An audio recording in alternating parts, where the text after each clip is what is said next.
Recording started. I don't know if it says that.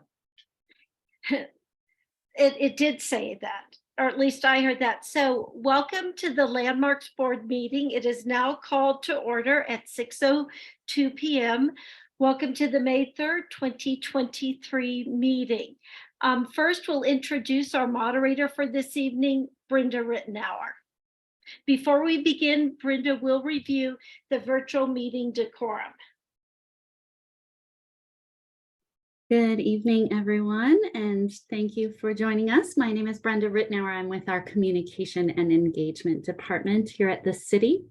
And we know many of you who are here, particularly at this meeting, have been here many times and have heard these slides many times, and we appreciate your patience while we go through them again.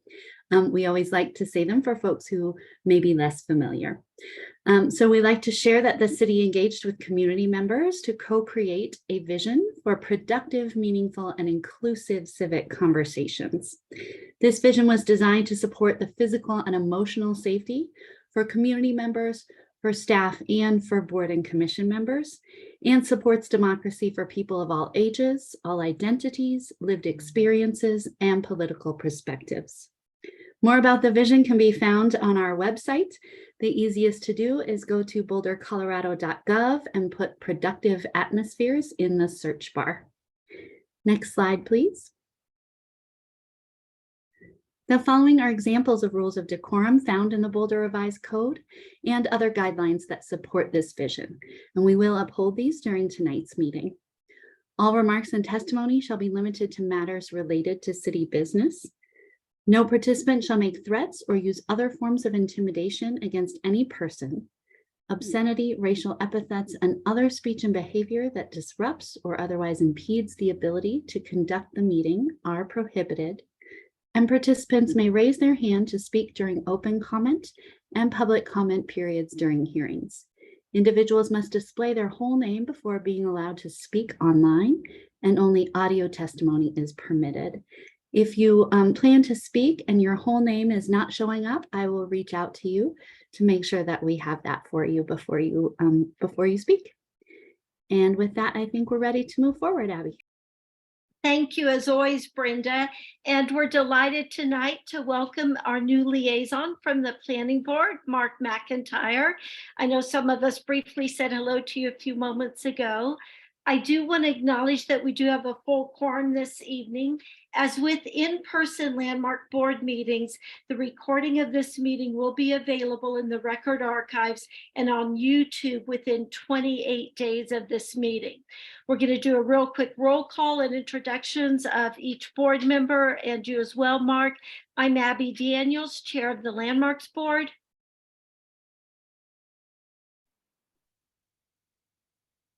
Chelsea. Oh, sorry, my next now. Chelsea Castellano, Landmarks Board member. I'm John Decker, Landmarks Board member. And I'm Ronnie Pelucio, Landmarks Board member. And Mark, if you'd be kind enough. Okay. Mark McIntyre, Planning Board Liaison to Landmarks Board. Great. And again, welcome, Mark. We know that people tonight who may participate may have strong emotions about particular projects. We do want to hear from you, and we have found it more productive if you're speaking to persuade us rather than berating us, staff, or an applicant. As with regular Landmark Board meetings, you may only speak at the appropriate time during public participation or at the appropriate time during public hearings. Requests to speak outside of those times will be denied. For quasi-judicial hearings, any person testifying, including the applicant, will be sworn in individually. As board chair, I will call a roll call vote on any motions made this evening.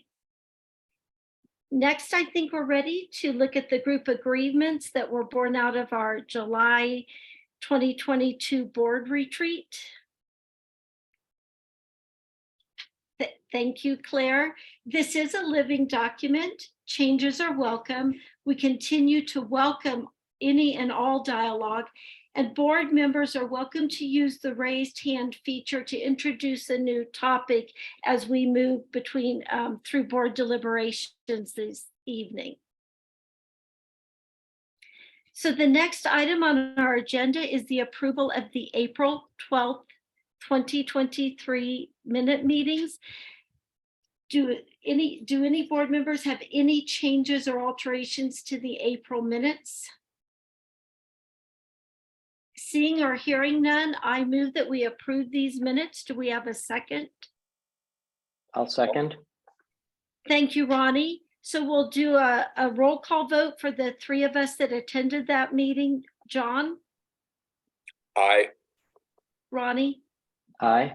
I vote aye. So the April 12th, 2023 board minutes are approved.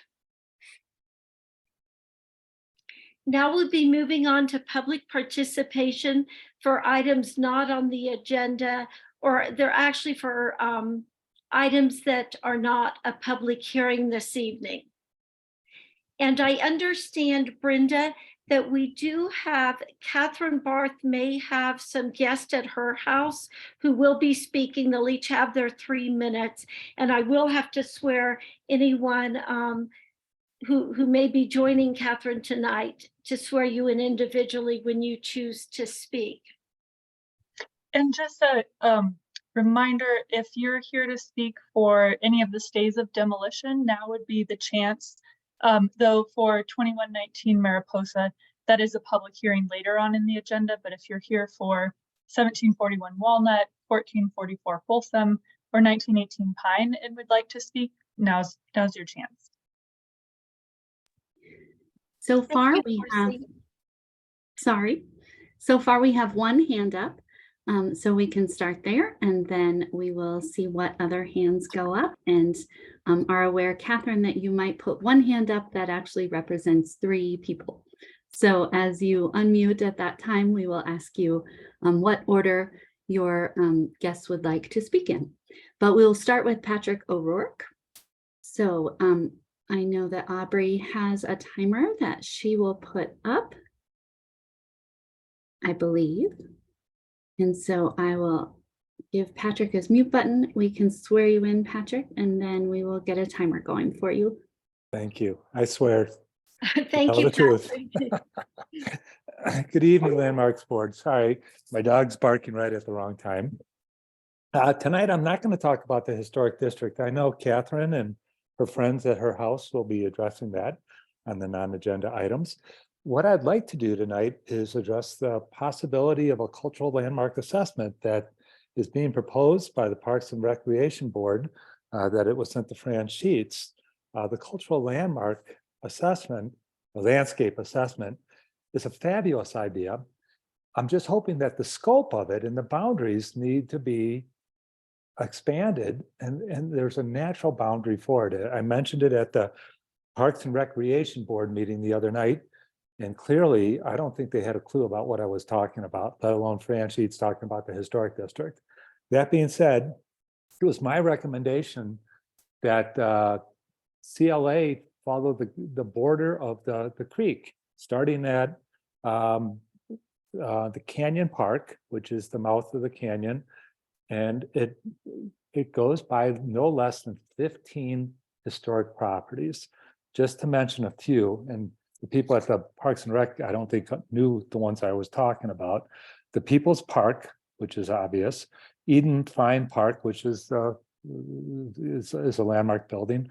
But what they weren't aware of is the Silver Shadow Motel, which there's 43 townhouses and single family residences going up there. The Newsom Nurseries right there, the Highland City Club. And now we go to the historic district, which includes the Tate Municipal Building, the Atrium, the Tea House, the Bomoka, the Bandshell. And then we work our way south, even though it's not designated, without a doubt, Boulder High School would be considered a historic property if we could ever convince the school system to designate one of their historic properties. That being said, what's important is that the 1910 Olmsted report given to the city of Boulder identified the creek and it identified the high water marks on both sides. But not only that, it took it all the way down to 28th Street and it had it as it was going to be a natural walkway.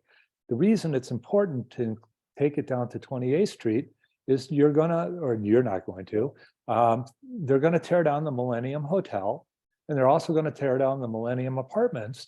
And what opportunity would there be to review that natural landscape as when this development, and especially when it's going through planning? We don't know if they've considered the historic aspects of it. So please take that in consideration. However, we don't think it should run, we think it should run separately than the historic district. Thank you. Thank you, Patrick. Next, we have Catherine Barth. So Catherine, as we unmute you, perhaps, and then Abby will swear you in, and then perhaps you can share how you and your guests will be speaking tonight. Hello, I have Dan Corson here and Joe Stepanek and Carl Lanuta. And so I think Dan will start and then Joe and then me and then Carl.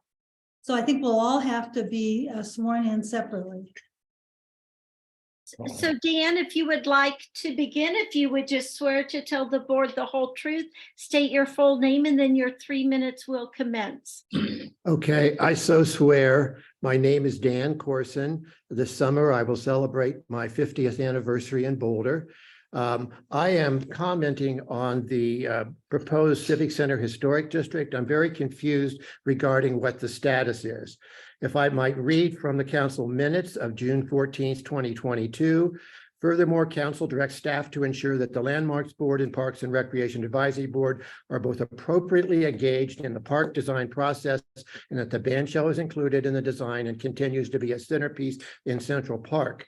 Council gave a nod of 5, providing direction that upon formation of the historic district, this parcel will be brought back for landmark consideration. The council was also concerned that this be done expeditiously and be brought back to the current council. I have had communications with council members, and that is the expectation of those council members, that this be done this year. This council will end in November, which is now drawing closer every time this is postponed. Let's see, I had one other point here, but I always blame a senior moment for it. Just what is happening in this respect.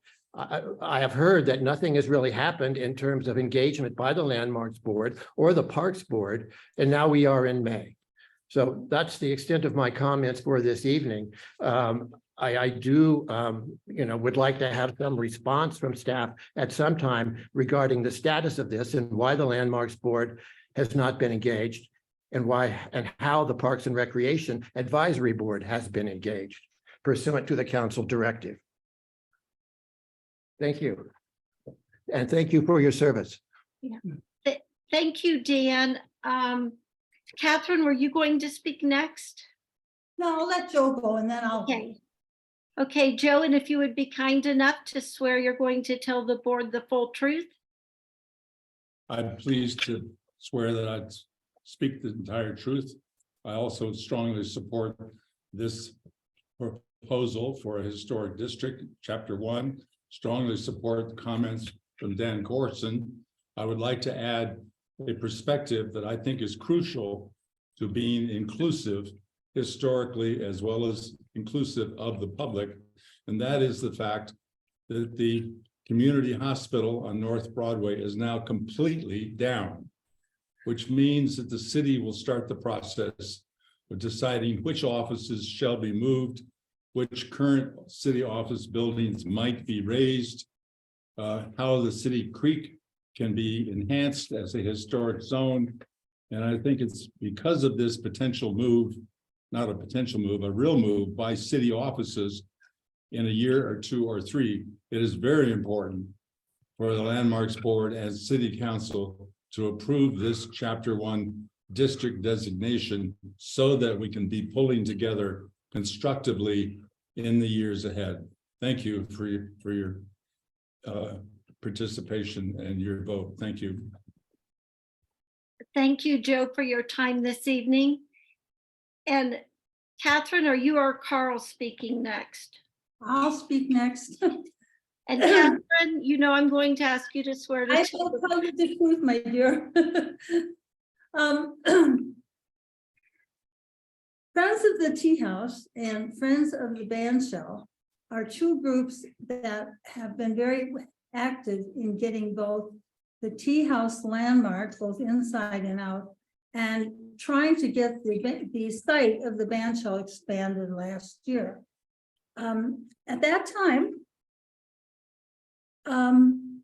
it did not happen, and preservation staff came out against the expansion.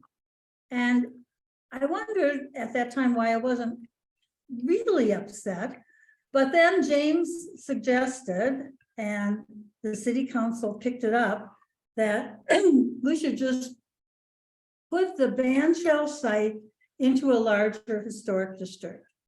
And it occurred to me then that maybe this would be at least as good an idea. And so we're waiting, and we knew it was supposed to happen in 2023.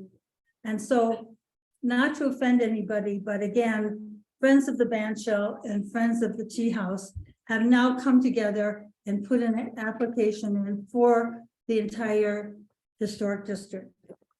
In that district, we will have 4 city-owned, already landmark buildings, which are the Penfield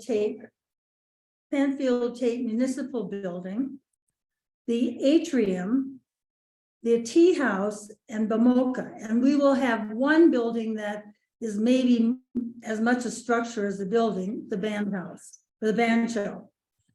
So these buildings and structure sit kind of in a semicircle around the park. And they've kind of always, looked into the park, even from the very beginning of the park, there were crossing sidewalks and crossing paths.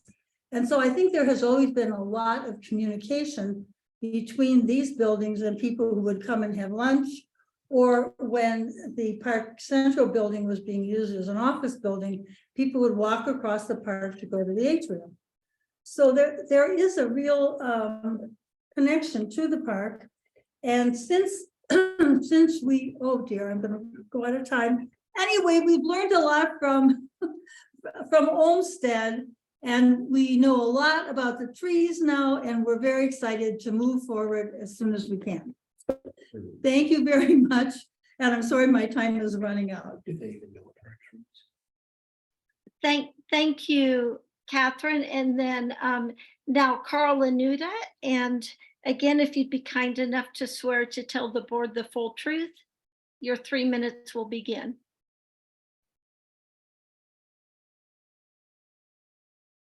And sorry, Carl, I accidentally muted Catherine's computer, so you'll need to hit that mute button. There we go. Are we unmuted now? There we go. Thank you. Sorry about That's- that. I do swear to tell the truth Thank you. before this board, and I'm pleased to speak with you again. It's been a long time. This is a critical area of the city of Boulder. All cities have a center, and this is particularly our historic center. This is where the city started. This is where some of the most important buildings have been located. It's around this area that the city grew and continues to grow. It's important that we recognize this. Olmsted recognized this almost 100 years ago. The community has recognized it prior to World War II with the construction of the Bandshell. The BAMOCA building, which was a transfer storage building, has been a city building for a long time. It's a critical area of the city, and you need to recognize this in the future, particularly as the city's offices begin to relocate to other directions. There are other important buildings in this area. I don't think anybody intends to have them designated at this time, but the fact that they're related to this community will become critical in the future. And I think all of us would like to see some kind of protection given. And I think, I can't certainly speak for the Parks Board, but they also want to protect their parks, their facilities. I know they, just like any other city agency, does not wish to have a second review of something that they do. But that's true of a lot of city agencies.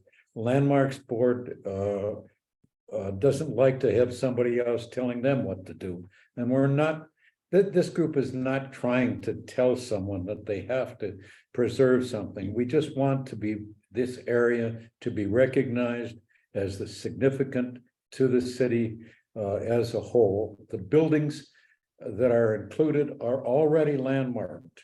We're not doing anything new to any buildings if you designate this. All we're doing is saying this entire area is critical and important to the city of Boulder. Thank you. We'll have more to talk about later on. Thank you. Very good. Thank you, Carl. Catherine, are there any more guests at your house who wish to speak this evening? And I'm sorry, I pushed that mute button again for you, Catherine, because I know you all are conferring among yourselves. So you'll need to hit unmute.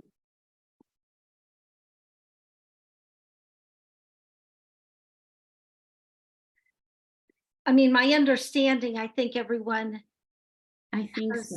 spoken. Brenda, did you Her see hand any, is down. Yep. So I think they're all set. Thank you. do you see any other members of the public?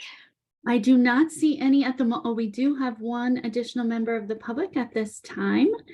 So we will go with Lynn Siegel, and Abby will swear you in, Lynn.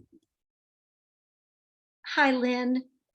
Please swear to tell the board the full truth, and then your 3 minutes will begin. As best as I know it. I agree with what the folks have said about the civic area center and the fact that there's going to be a lot of flipping around of city businesses with Alpine Balsam. And I think the civic center area should extend up to Ebenfein Park and down to the Millennium, ideally. I think that'll improve things for the creek habitation and the homelessness in the area also. And I also wanted to bring up the fact that I really find it mystifying. And I don't say this to be mean, Abby. I say this because this is truly mystifying to me, that 777 Circle could be demolished. A $6 million, 8,000 square foot James Hunter house built of flagstone and rock, fireproof on the urban wildlife interface, and was allowed to not even go before the board. Went through LDRC, the committee, and got demolished. It's stunning to me. Next to it is a house that the person who built that house, and it's a hunter, and the house that he built after that is a stone's throw away on Flagstaff, on the west side of Flagstaff. And that house is like a sister to this house. And same with Charles Hartling House, where Linda Jorgensen had that same property.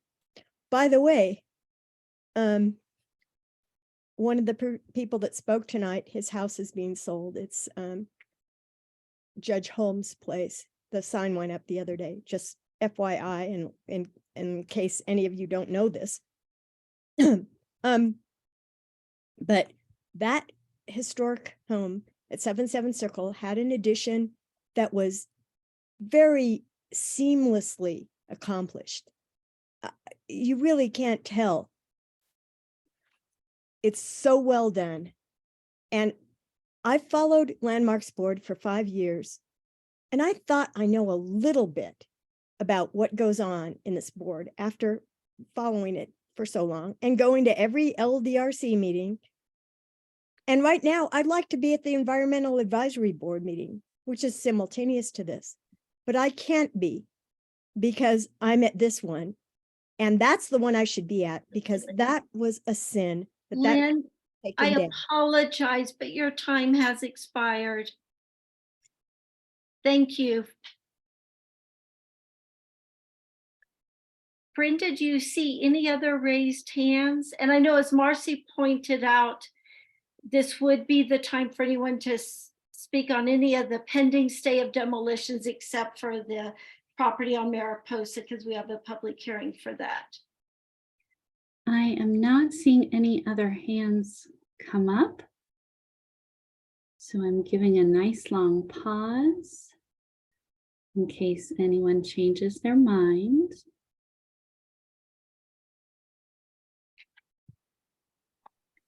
And I think we are free to move forward at this time.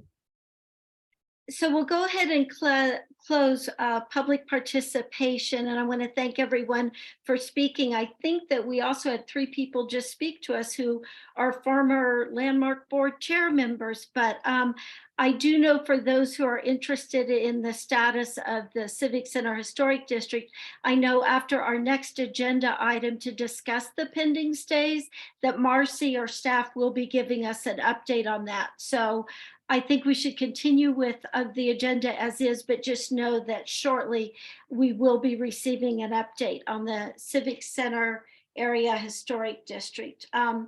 With that, since we're no longer doing a presentation for the statistical report, but board members will have a chance to ask questions, I think we can go ahead and move on to the pending stays of demolitions. All right. Thank you, Abby. I will pull up some slides here for us.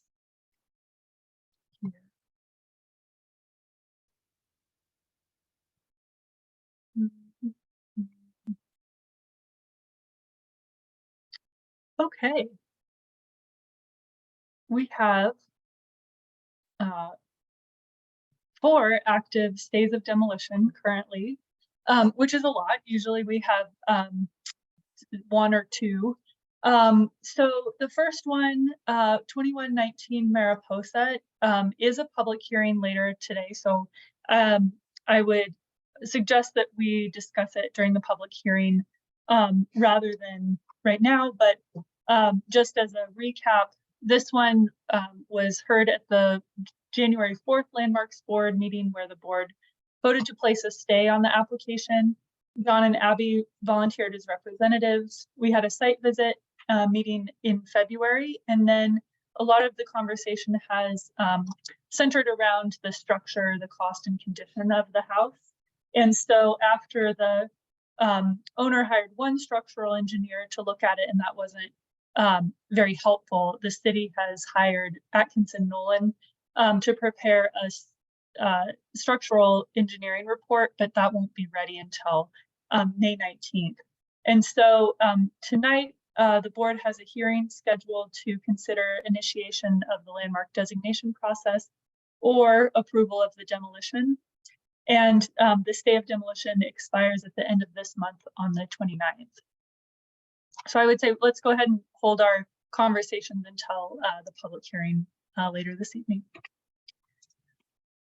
The next one is at 1741 Walnut, and this is one that the board voted to place a stay on at the March 1st hearing, and John and Abby also volunteered to represent the board.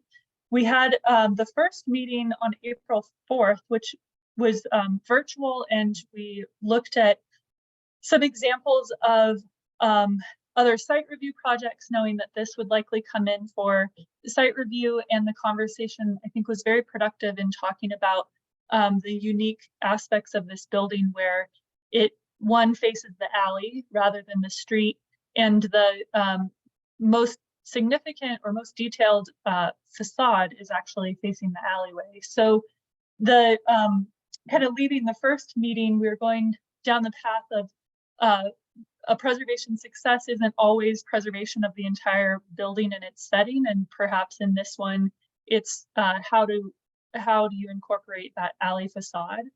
And so we met on site with John and Abby and the ownership representatives on April 18th. And the applicant had prepared some rough SketchUp models showing how the facade might be incorporated into the redevelopment. I think it was very productive. Seemed like it is going in a positive direction.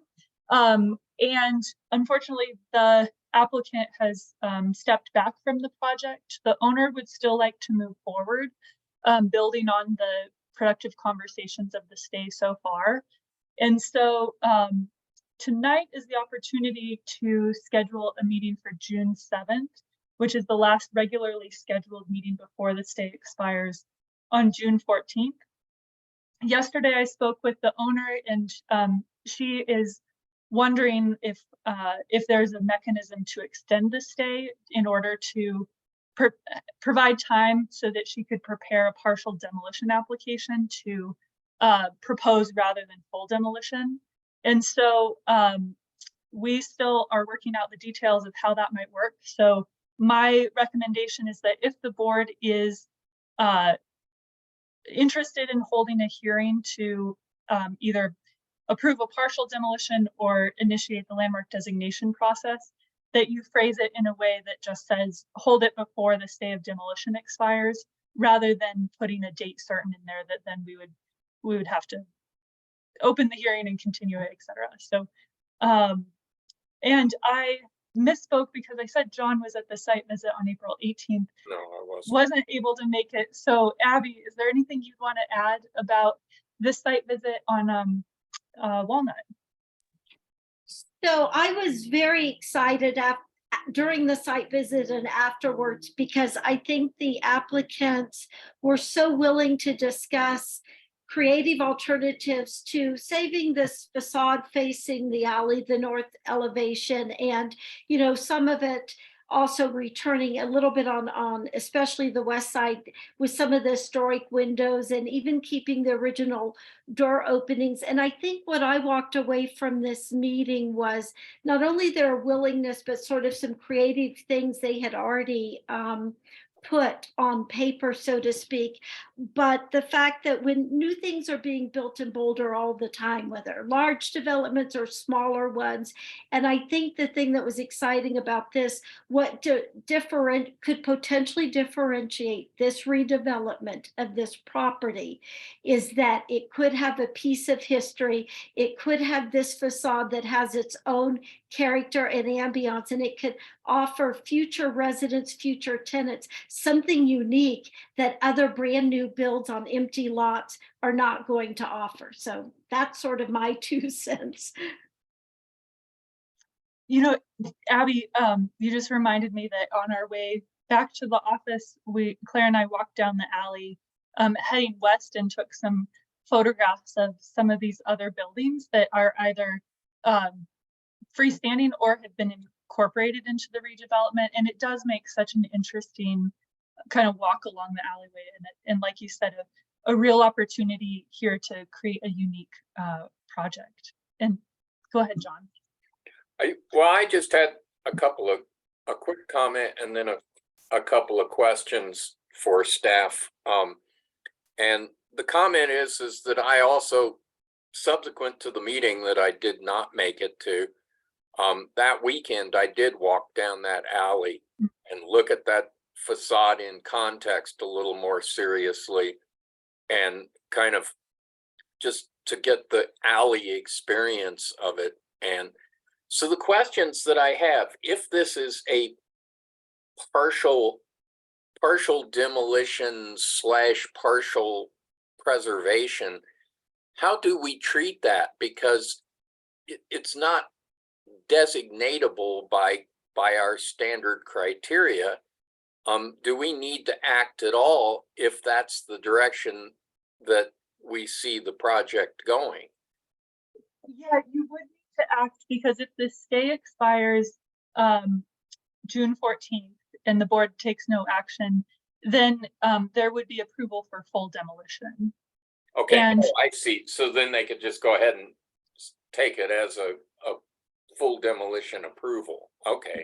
right. And so the path forward, which is an important distinction, isn't pursuing preservation through landmark designation.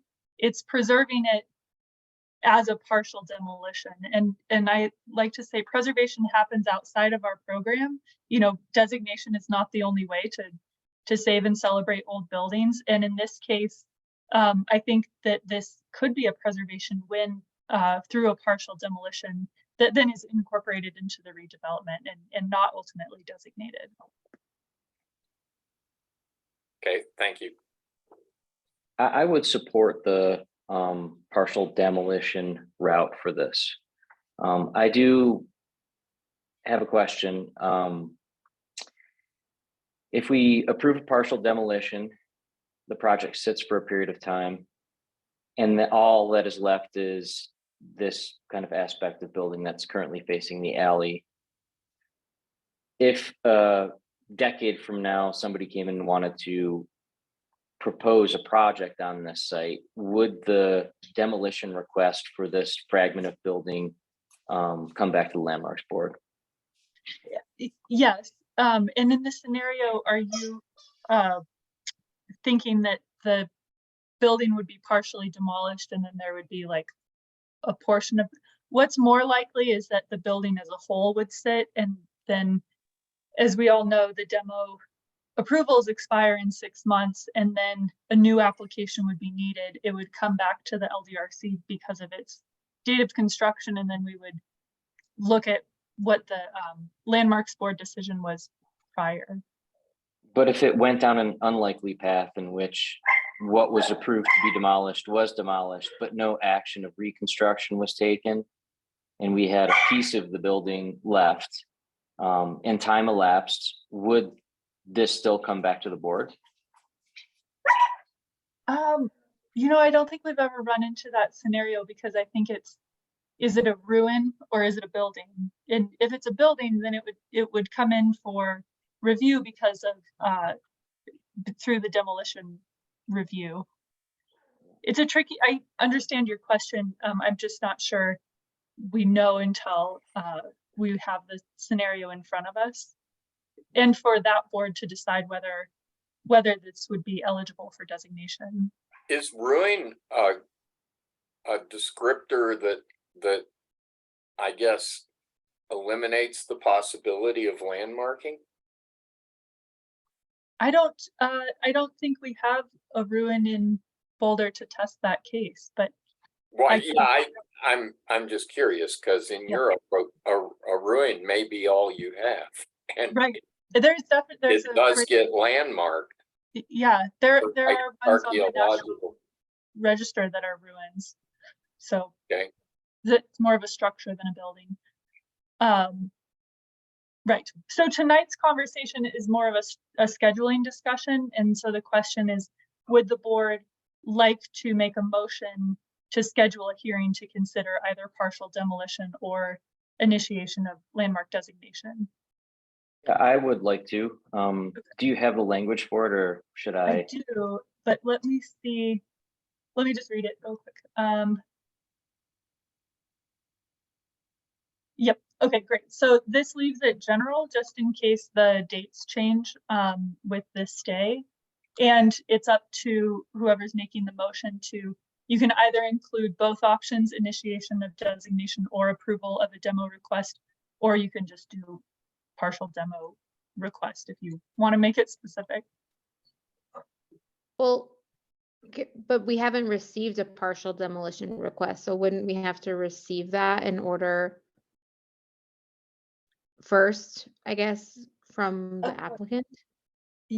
No, because you can also schedule a hearing to consider initiation, which comes from the board. So if you want to keep it the most broad, you would say move to schedule a hearing to consider initiation of landmark designation or approval of a demolition request. And that leaves all the options open about what motion you could make that night. Does it affect any of the presentation material that would be brought to us by staff and the applicant? That's a great question. Not significantly. Okay, then I move to schedule a hearing to consider initiation of landmark designation or approval of a demolition request prior to the expiration of the stay of demolition for the buildings at 1741 Walnut, and it's just one building. 1741 Walnut. Do we have a second? I'll second. Thank you. So on a motion by Ronnie, seconded by John, we'll do a roll call vote. Chelsea, Aye. John, Aye. Ronnie, Aye. and I vote aye, so the motion carries unanimously. Can I a follow-up question on this? Marcy, between now and June 7th, should we expect for information that will identify what is actually potentially approvable for a partial demolition that's, graphic representation, okay, great. Yeah. And I guess on the off chance it goes the route that I was describing, if there are other things to consider that are protective measures, I would love to hear what those options are. If you come up with something different than what we've heard tonight at the June 7th meeting. Okay, I'll prepare those. Okay. Thank you. Cool. All right, and yes, to answer your question directly, to approve a partial demolition, it's specific to a plans and elevations, and so that's that would be part of the materials on the meeting date. Well, what would if the petitioner withdrew the full demo application and re-entered a partial demolition application, what would that do to the process? That's the path we're on now, and so what I would be working with the owner on is revising the demo application to change the scope from a full to a partial demolition. Okay. Yeah. All right. Moving on to the third of 4 stays of demolition, 1444 Folsom. That was also a hearing on March 1st, and John and Ronnie volunteered to represent the board. We met for the first meeting on site, which was on April 11th, and we had the opportunity to tour the building and hear from the applicant team in terms of the structural kind of constraints. I think I gave a more thorough summary because our last meeting was the day after this site visit. So we can recap that site visit, but we had our second meeting just this afternoon, May 3rd, and Ronnie was able to join that one. And when we left our site visit, the direction was that, and I think that I've heard this from the board as well, is that this is a great mid-century modern apartment building, and it has some serious structural issues, in part due because of the way that it was constructed in the lateral forces, and then also its location in the floodplain.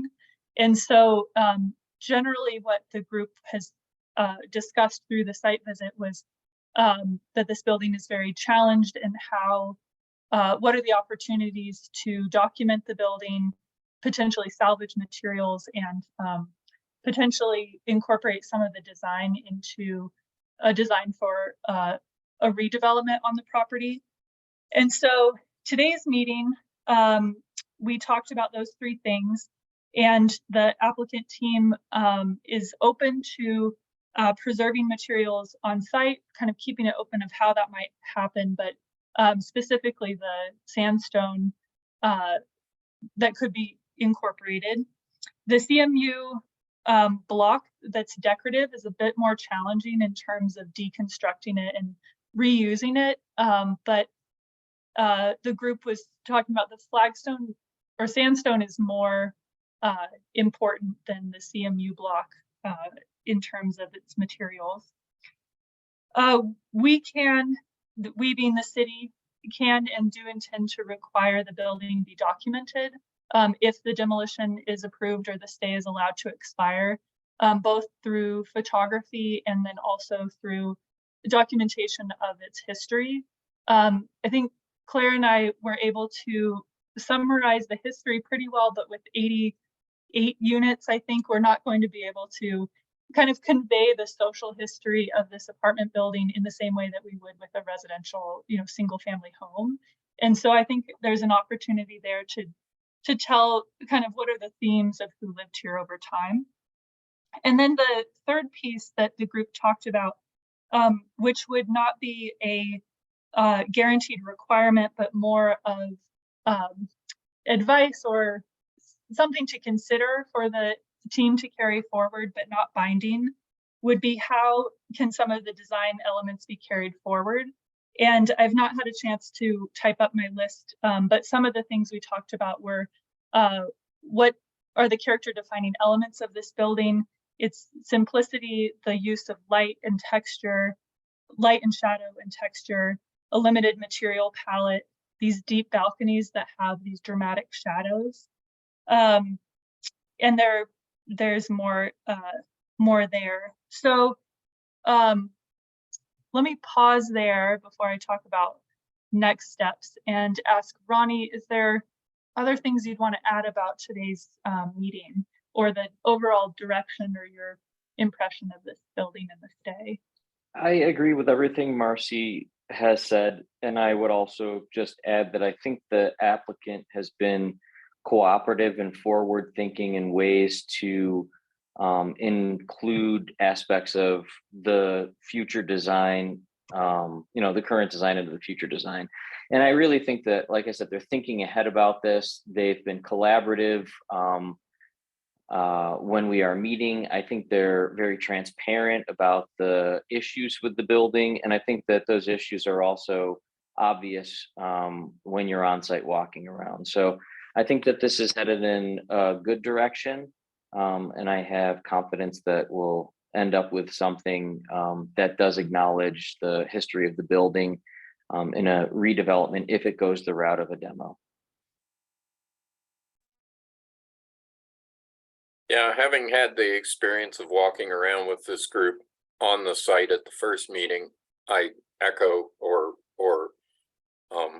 resonate with all of Ronnie's statements. I think there are some I guess components of the design approach of this thing that could be brought forward if they were done correctly this time. Things like reinforcing masonry and building above the floodplain. Now that the floodplain is a known quantity that wasn't well responded to in the times that this thing was built. And I have confidence in this group that they will do something interesting and appropriately derivative from this if they do go ahead and demolish it. And I'd just like to add, I think there's a lot of ways to acknowledge the building that is there today with the future redevelopment. One of which might be more along the lines of what John is saying. That's like a derivative approach. That's like identify what aspects of this building are the character defining components, and then try to incorporate them in some way into a future design.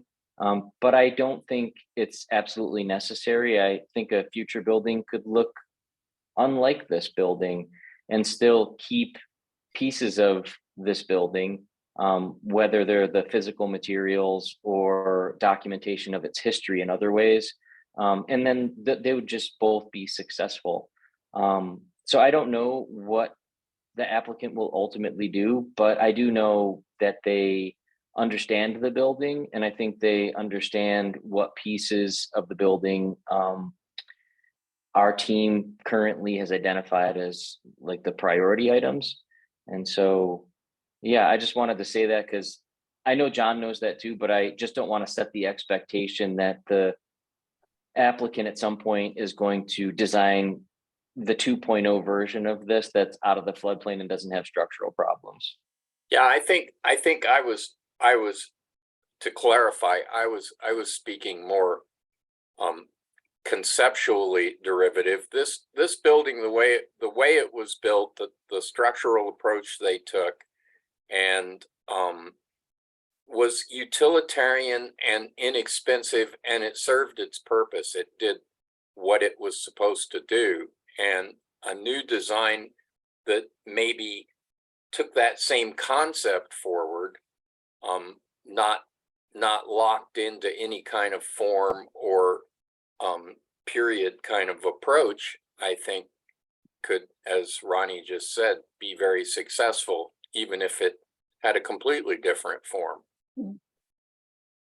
And the one other plug I just wanted to make is about the ornamented CMU.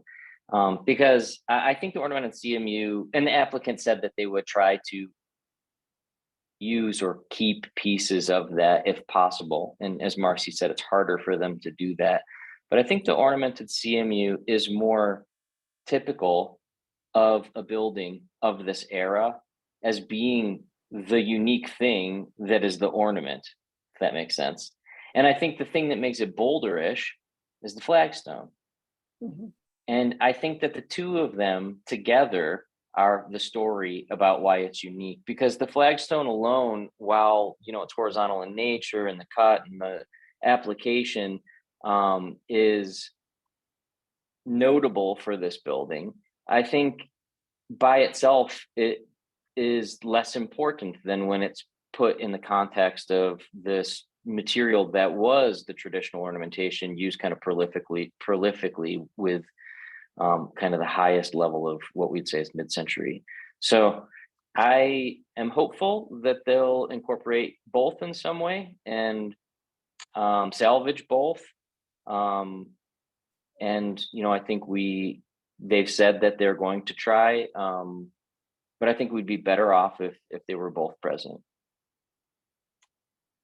So Marcy, I'd just like to add something. First of all, thank you to Ronnie and John for taking this on. And it sounds like you put time and thought into this. And, when I look at this building, I love the simple elegance of it and the way it from this photo, Marcy, you have on the screen, the way it's sited on the land, but it does sound like, I guess my question is, and I think you gentlemen especially have answered it, that I sort of lament that this building we may have to lose because of construction issues and structural issues and things from when it was even first constructed. So, but I do really think it sounds like this has been explored and that you guys don't see a path forward for designation.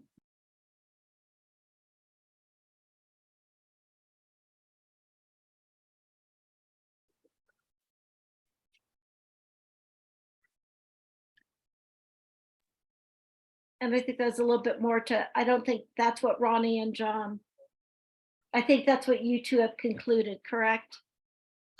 Yeah, that is what I've concluded. Yeah, I don't think it would be productive to try to designate it as it stands. Okay, thank you. So the board has a couple options tonight. Similarly with Walnut, that this is your opportunity. If you wanted to schedule a hearing for June 7th, that's the last regularly scheduled meeting before the stay expires on June 29th. However, what I just described as a potential outcome of documentation of the building, that's something that we can require just by code. That doesn't require a motion. And then the other two things about salvaging materials and ideas to consider for incorporating some of the design into the future are not binding. And so you wouldn't necessarily need to have a hearing in order to convey that information.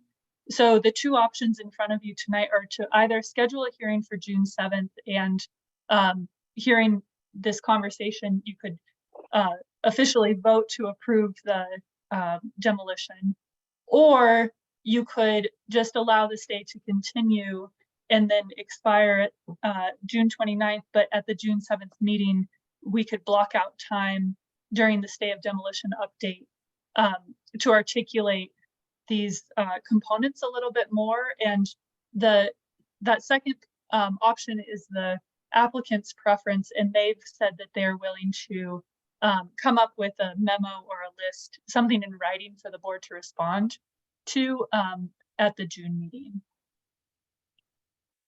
Okay. So that second option would be to take no action and let the stay continue. Which, just to reiterate, I think that's the preferred option. And so that's what I intend to do. Yeah, I agree. I think agree. that's the correct approach. Okay, that makes sense. All right. So that brings us to our last day of demolition. And this one, because the April meeting was postponed, it feels like we just met. We met maybe 3 weeks ago. So 1918 Pine Street, the hearing was April 12th, where the board voted to put a stay on the application. John and Abby volunteered to represent the board. And this one is moving fast. 6 months seems like a long time, but then with the timing of this coming to the board with some other scheduling issues, and then versus when they paid the fee, the stay of demolition expires July 31st. So this is just an update. Your next meeting in June 7th would be the opportunity to schedule a meeting for July, and then you would have the decision. We have a meeting, the owner lives out of town, and so he's going to be in town. And so we confirmed a meeting as of today to meet on June 8th with an invitation to meet virtually before then. So I don't have an update on this other than we have a site visit scheduled for June 8th. This day is going to feel very compressed. But our first meeting is after the board meeting where we would discuss. Yeah, so I'm hoping we might be able to meet virtually before Okay. the June 7th meeting, because otherwise I think I would advise the board to schedule a hearing, just because otherwise you don't have an option. That's Right. to take action. But I would prefer to have more conversations before that step happens. Okay, thank you. All right. So any other questions or anything on the stays of demolition? And if not, I will go ahead and move. Oh, I don't have a slide, so I'll stop sharing. So on the agenda, we kept a special projects update, and that was a carryover from last month's agenda on April 12th. So to answer one of the public comments, Dan Corson's question about the update of the civic area historic district exploration, we gave an update at the April 12th Landmarks Board meeting towards the beginning of the meeting. So I would encourage you to go back and watch that. And then additionally, the PRAB received a written update in their consent agenda about it on April 24th. And then we're writing a city council information packet item for council in May. So I don't have any update in terms of anything that's changed since you all got an update April 12th, which is that Parks and Planning and Development Services are collaborating on a cultural landscape assessment to look at the park as a landscape. It's the first step in evaluating a historic district, and something that Parks especially finds to be necessary, because this isn't a typical historic district. It is a park, an urban park. And so, yeah, what more to say about that other than I will circulate the council memo once it's complete. And so you all have that same information. And then separate but related, we have been working with the Friends of the Tea House and Friends of the Bandshell as they prepare a civic area historic district application. And we're anticipating that to come, depending on when the application materials are finalized, likely in July for the Landmarks Board review. So Marcy, can I make a comment about this? I don't know if you were going to see if any board members have questions about this, but so I've sort of, this has been on my mind, and it's interesting to me because this started as just a simple request from Friends of the Bandshell to expand the boundary, and then somewhere along the line, the historic district got introduced, and I never really thought about that or focused on that. I just thought it made sense to go back to the original intent in 1995 to landmark all of Block 13, which I think we all know didn't happen because of the pending move of the trains out of Central Park. And the more I think about this, I would just encourage us on the Landmarks Board, members of the community who we already know, many are already engaged and really care about this, that we take a long view of this, because the more I've thought about it, this is the heart of Boulder.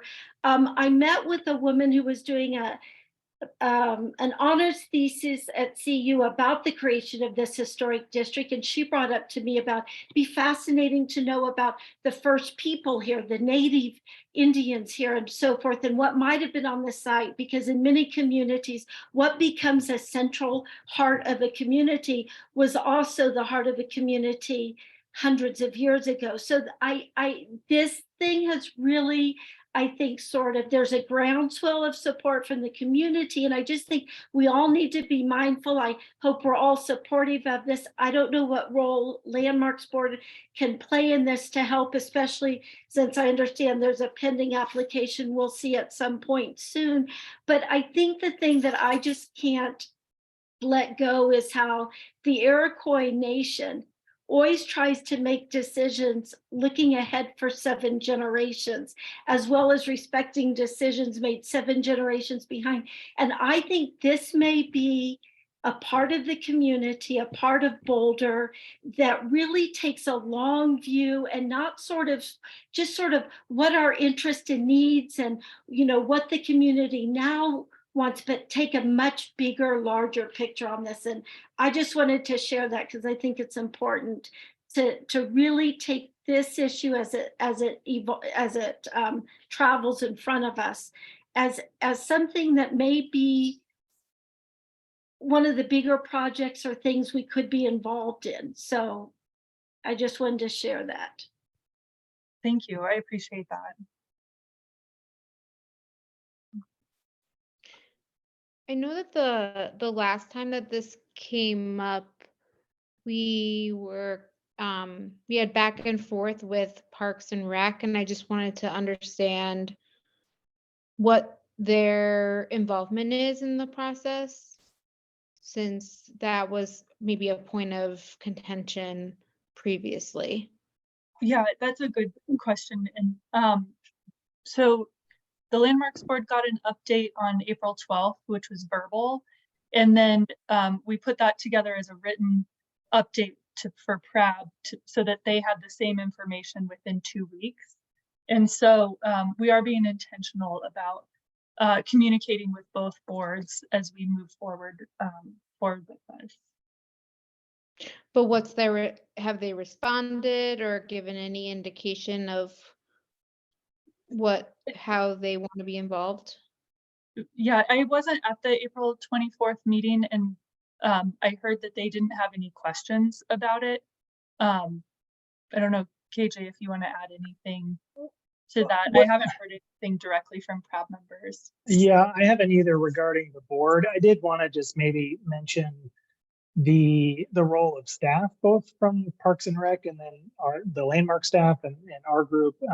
And partly, I think, because of sort of the process that happened last year and the review of the previous proposal for expansion of the landmark boundary, we spent the first quarter of this year really being deliberate in having those conversations with park staff to develop a shared and coordinated approach to this. And that's where, you know, the notion of the cultural landscape assessment came forward, and parks ultimately delayed the design process for civic area so that that could occur prior to any design effort. And so I would say that at least moving into this conversation and this discussion about a historic district, we are very much more coordinated than I think we were last year.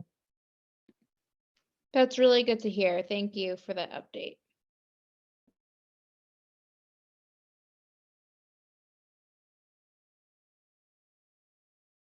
So we will continue to give the board bi-monthly updates about it. And then, like I said, anything that we send to PRAB or council will also send to you.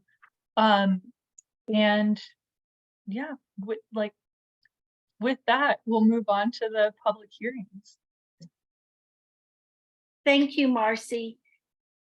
So the first public hearing, agenda item 6A, is a public hearing in consideration of an application to designate the property at 830 14th Street as an individual historic landmark pursuant to section 911.5 of the Boulder Revised Code 1981 and under the procedures prescribed by chapter 1-3 quasi-judicial hearings of the Boulder Revised Code 1981.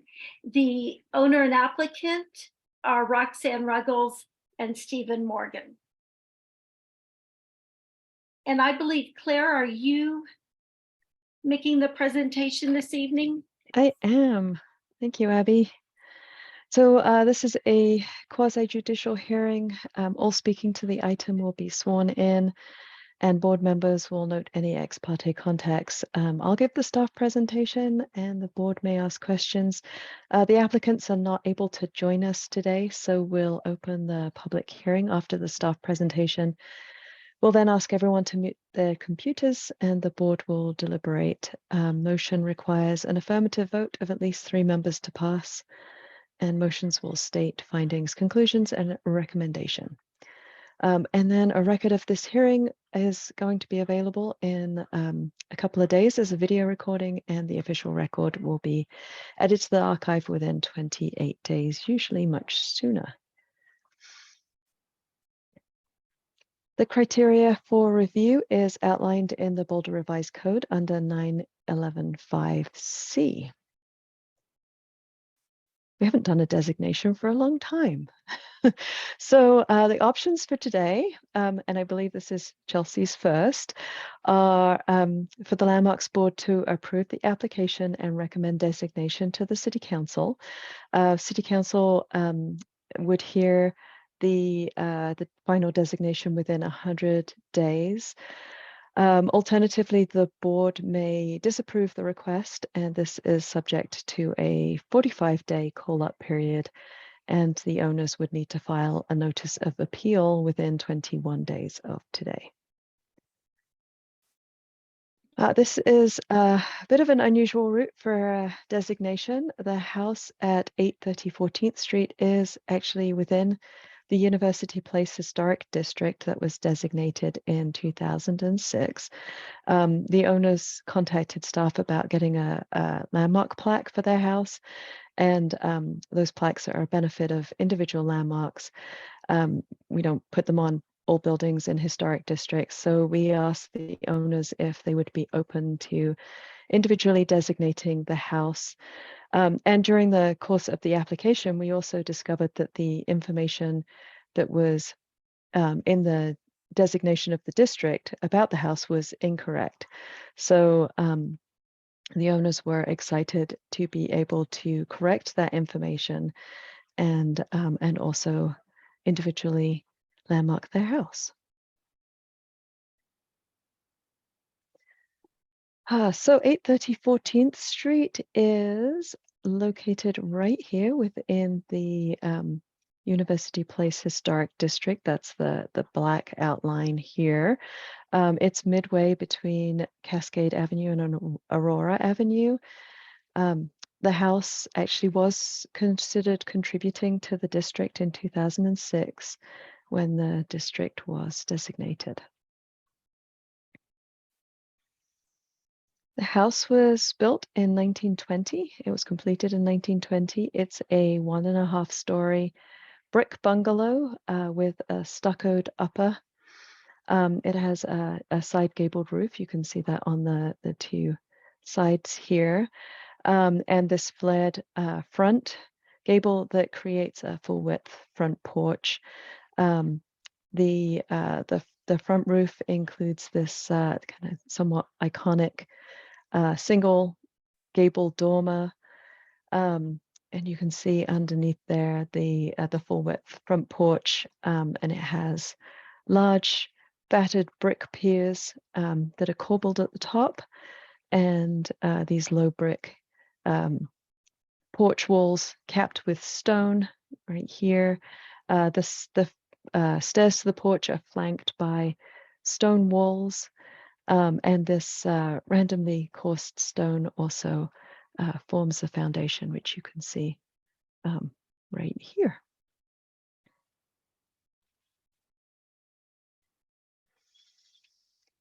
So the house was possibly constructed by Alonzo Denham and his son Raymond Orr Denham. They owned the land from 1918 through to when the first owners purchased it. And both were house builders and carpenters. Denham is associated with at least 6 other buildings where he owned the property at the time the house was constructed, but we don't know much else about him or his son. Catherine Agnes Mayhofer Powers, who's right here, purchased the property in 1919. Her and her husband, Patrick, lived in a different location in Boulder until 1920, and we believe that was because the house was under construction at the time. So Catherine, who was known as Kate, was born in 1871 in Pennsylvania. She had Bavarian parents, Sabina and Heinrich Meyerhofer. They married Patrick. Kate married Patrick. This is their wedding picture in 1896 in Louisville.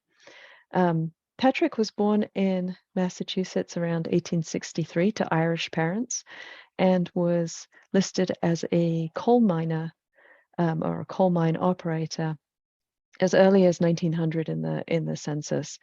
By 1918, he was the co-owner and president of the Shamrock coal mine, which was outside Frederick in Weld County. And he was noted in the newspaper as one of the best known mine operators in northern Colorado, but unfortunately we don't know much more about him. According to Kate's obituary, the family moved to Boulder for the education of their 4 daughters, who are Nellie, Marjorie, Catherine, also known as Kay, and Marie. And this family owned the house and lived there until after both Patrick and Kate had died in 1949, so 30 years.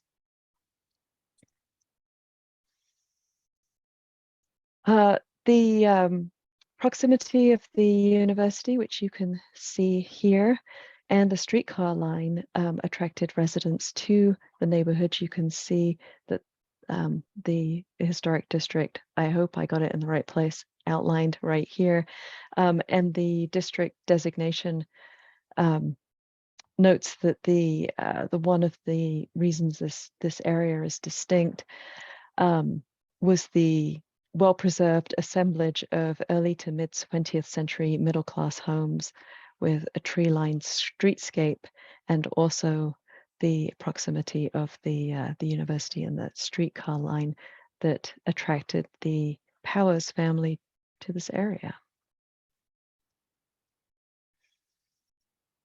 So this building, we found it to be architecturally significant. It retains a high degree of historic integrity as a craftsman bungalow. The construction itself demonstrates a high level of skill with exposed roughed tails and overhanging eaves, and that flared roof line that creates the porch and the large battered porch columns.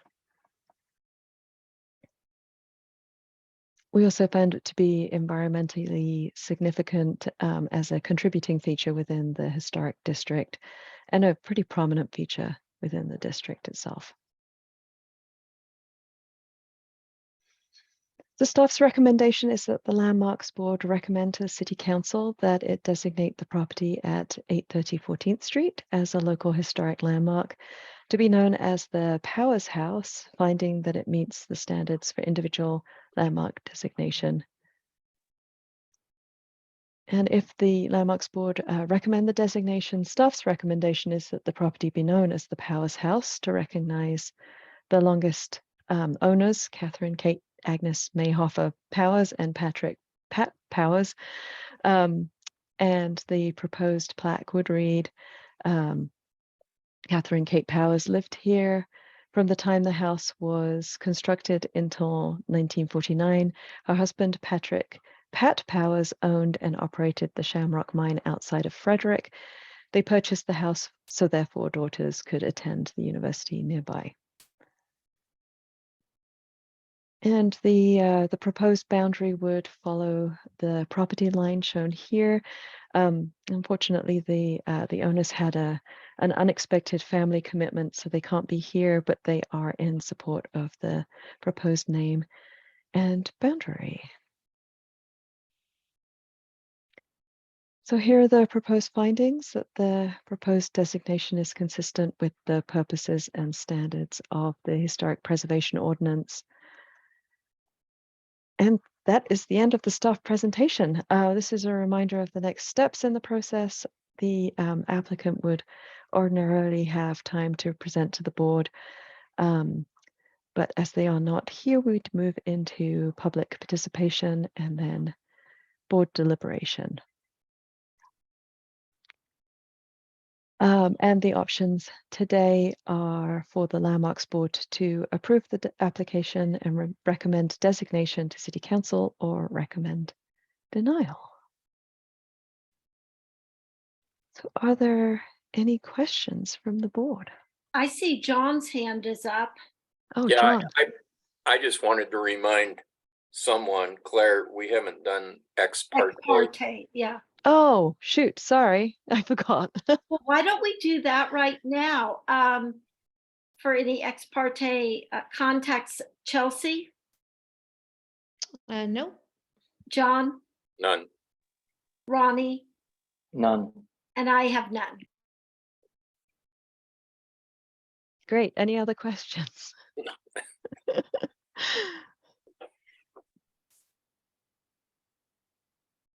So Mark, yeah. Hi, thanks. And I'm a landmarks newbie here, so forgive the naivete of my question. As I read through the packet, there have been, what I read was there have been a number of modifications and additions to this property, adding on to the rear, adding on back towards the alley. If this property was landmarked today and tomorrow they wanted to make a modification addition on the backside of the house, would they be allowed to do so? Yes, they would go through the landmark alteration certificate process, which incidentally, if it was an individual landmark, it actually makes no difference because it's already designated within a historic district and the process is the same. Okay, thank you. And the other one, the plaque noted 1920, and I should have been paying more attention during your presentation, which was great. But was 1920 the first year of occupancy? It was. Okay, great. That's all I have. Thank you. Thank you.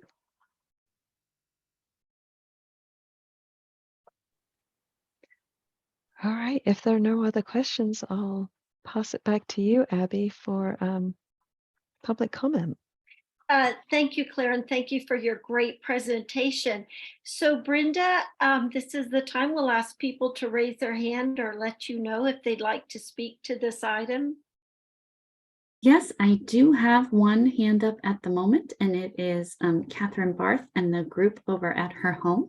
So Catherine, as we unmute you, we will ask how you all would like to participate this evening, and then Abby will swear in whoever is speaking one at a time. So we'll start there, and we encourage others who would like to participate in this public hearing to use the raise hand button you'll find at the bottom of your screen. All right. So Catherine and team at Catherine's computer. Well, I have to say, the team had a little supper with me and they were here for the beginning, but the team has kind of gone back to their respective spouses and taken a little piece of cake home to each of the families. So anyway. Hey, Catherine, quickly I just tell- swear to tell the Absolutely, I will be truthful. I just wanted to say that I walked over to the house, and the day when I was there, it was better lighting than the lighting you have on your photograph. The lighting was so great when I was there that all of those disparate materials were just popping, and the bricks and the stone I was just like dazzled, and the way the piers are made. So I just think I love the texture of that building, and the texture just was so apparent in the light when I was there. And I thought, oh, it's a wonderful home, and how nice of these owners to come forward with the additional step of really honoring it. So I would certainly applaud them, and I think they're doing a terrific thing. Thank you. Thank you, Catherine. Brenda, any other raised hands yet? I am not seeing other raised hands at this time. We do have one raised hand. So we will go to Lynn Siegel. Lynn, Abby will swear you in. Welcome back, Lynn, and if you will swear to tell the board the whole truth, your 3 minutes will start. Best of my knowledge. I'm curious again. You know, I've been going to Landmarks board meetings for 5 years, and I know nothing. I feel like each time I know nothing.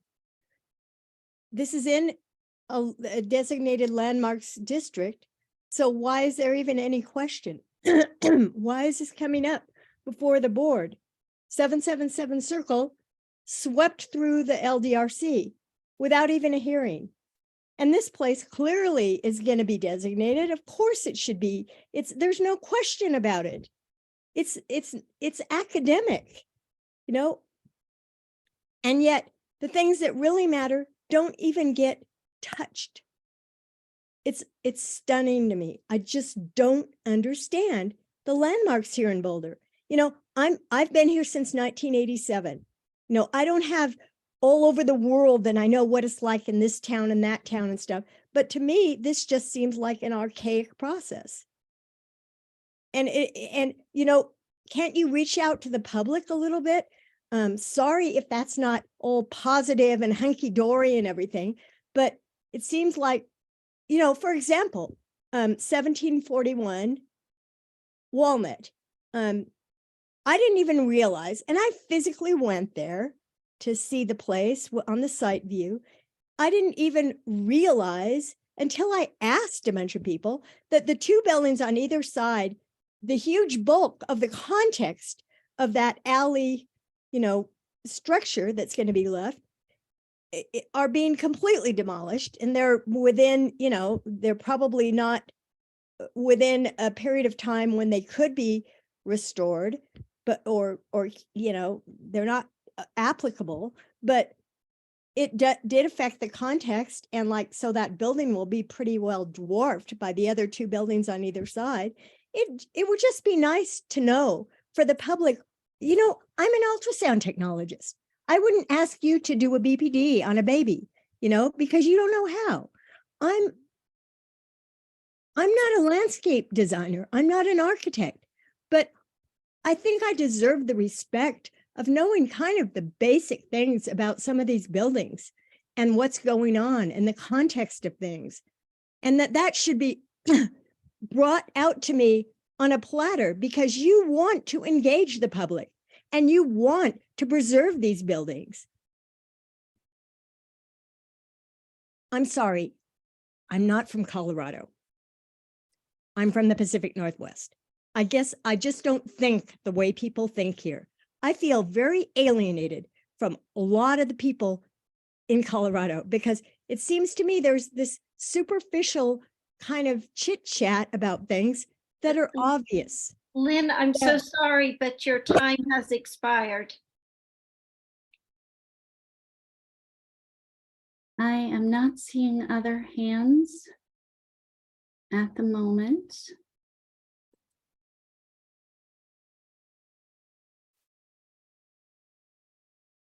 As we're waiting to see if anyone else would like to join this public hearing, I will just make a friendly reminder that we do ask that comments during public hearings pertain only to the item agenda subject at hand. Open comment is the time for broader comments about how the Landmarks Board does its business and operates in general. I don't see any other hands at this time, Abby. So we'll close public participation for this hearing and we'll bring it back to the board for deliberations. I just want to say in lieu of the couple being here that I actually was in this house on the first historic Boulder holiday house tour I ever took in December of 2006. And it's as delightful inside as it is outside. And they are excellent stewards of this property. So I'm delighted to see them bring this forward, even though they are in a historic district. We have many individual landmarks that are designated in various historic districts throughout Boulder. So I don't know if there's a board member who'd like to start this evening.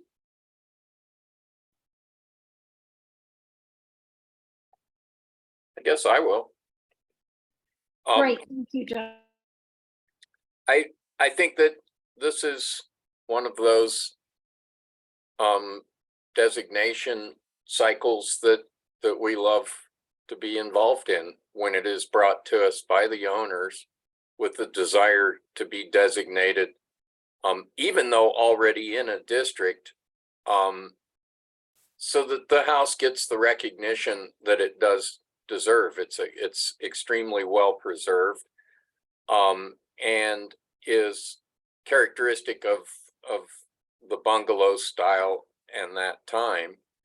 And it's a perfect candidate for designation. Just a quick comment, I guess, kind of explanatory comment to Mark's question, which I thought was a very valid question, how we look at things and what is therefore allowable. We look at the, I guess, the elevations of a building in a hierarchical sense, that the primary elevation, the thing that is the most important in terms of, in most cases, the character giving aspects of the landmark is the elevation that faces the most public or the major part of the public realm. Elevations that are secondary or tertiary to that have a little less, I guess, regulatory boundary. And if one is to propose to expand a building or add to it in a completely different way, or even a repurposeful or repurposing addition, the tertiary elevation, the back, the rear, the farthest oriented away from the public realm is the place where that is the most desirable. And this house actually had already done that. So if it had been an unimproved landmark in the sense that no addition or such was on it, that would be, that kind of change or addition is allowable under designation. So that kind of just to clarify how we think about this. And I support staff's recommendation. Thank you, John. Ronnie? Sorry, I'm swallowing. Yeah, I also support staff's recommendation and commend the applicant for their stewardship of this home. I mean, this just epitomizes a building that hits all the criteria, and I appreciate that it was brought to us tonight, and I will be supporting its designation. Thank you. Chelsea? Yeah, this is the first application we've received of someone wanting to designate their home, so that's exciting. We have gone through the process of a designation. It was actually my first meeting, so it's not my first designation process. But yeah, I mean, I think if the owner is coming forward and wants to designate their home, then we should support that. So I agree with moving forward. Thank you. And I totally am support of designating this and do appreciate their willingness to do this and to honor their own house, even though they're already in a historic district. Would someone like to make a motion? Sure, I can make a motion. I move that the Landmarks Board recommends to the City Council that it designate the property at 830 14th Street as a local historic landmark to be known as the Powers House, finding that it meets the standards for individual landmark designation in sections 911.1 and 911.2 BRC 1981, and adopt the staff memorandum dated May 3rd, 2023 as the findings of the board. Thank you. Is there a second? I will second. Thank you, John. On a motion by Ronnie, seconded by John, we'll do a roll call vote. Chelsea? Aye. John? Aye. Ronnie? Aye. I vote aye, so the motion passes unanimously. And I know that next steps, Claire, you will reach out and let the owners know that we're delighted to add this as an individual landmark to our list of other wonderful properties. Yes, thank you, Abby. We have a city council hearing to get through first. Actually, there will be a consent agenda item and then a public hearing within 100 days, which will be before August 11th. And then if city council agrees that the building should be designated, they'll create an ordinance, and then we'll provide the bronze plaque to the building and invite the owners to next year's Square Nails Award ceremony to celebrate. So thank you very much.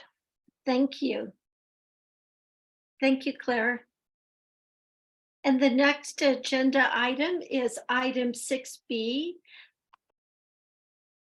This is a public hearing to consider adopting a resolution to initiate the process for landmark designation of 2119 Mariposa Avenue pursuant to section 911.3 of the Boulder Revised Code 1981, or alternatively to issue a demolition approval pursuant to section 911.23 Boulder Revised Code 1981. The owner is Vanessa Miles and the Landmarks Board is the applicant. And Marcy will be presenting this agenda item. All right.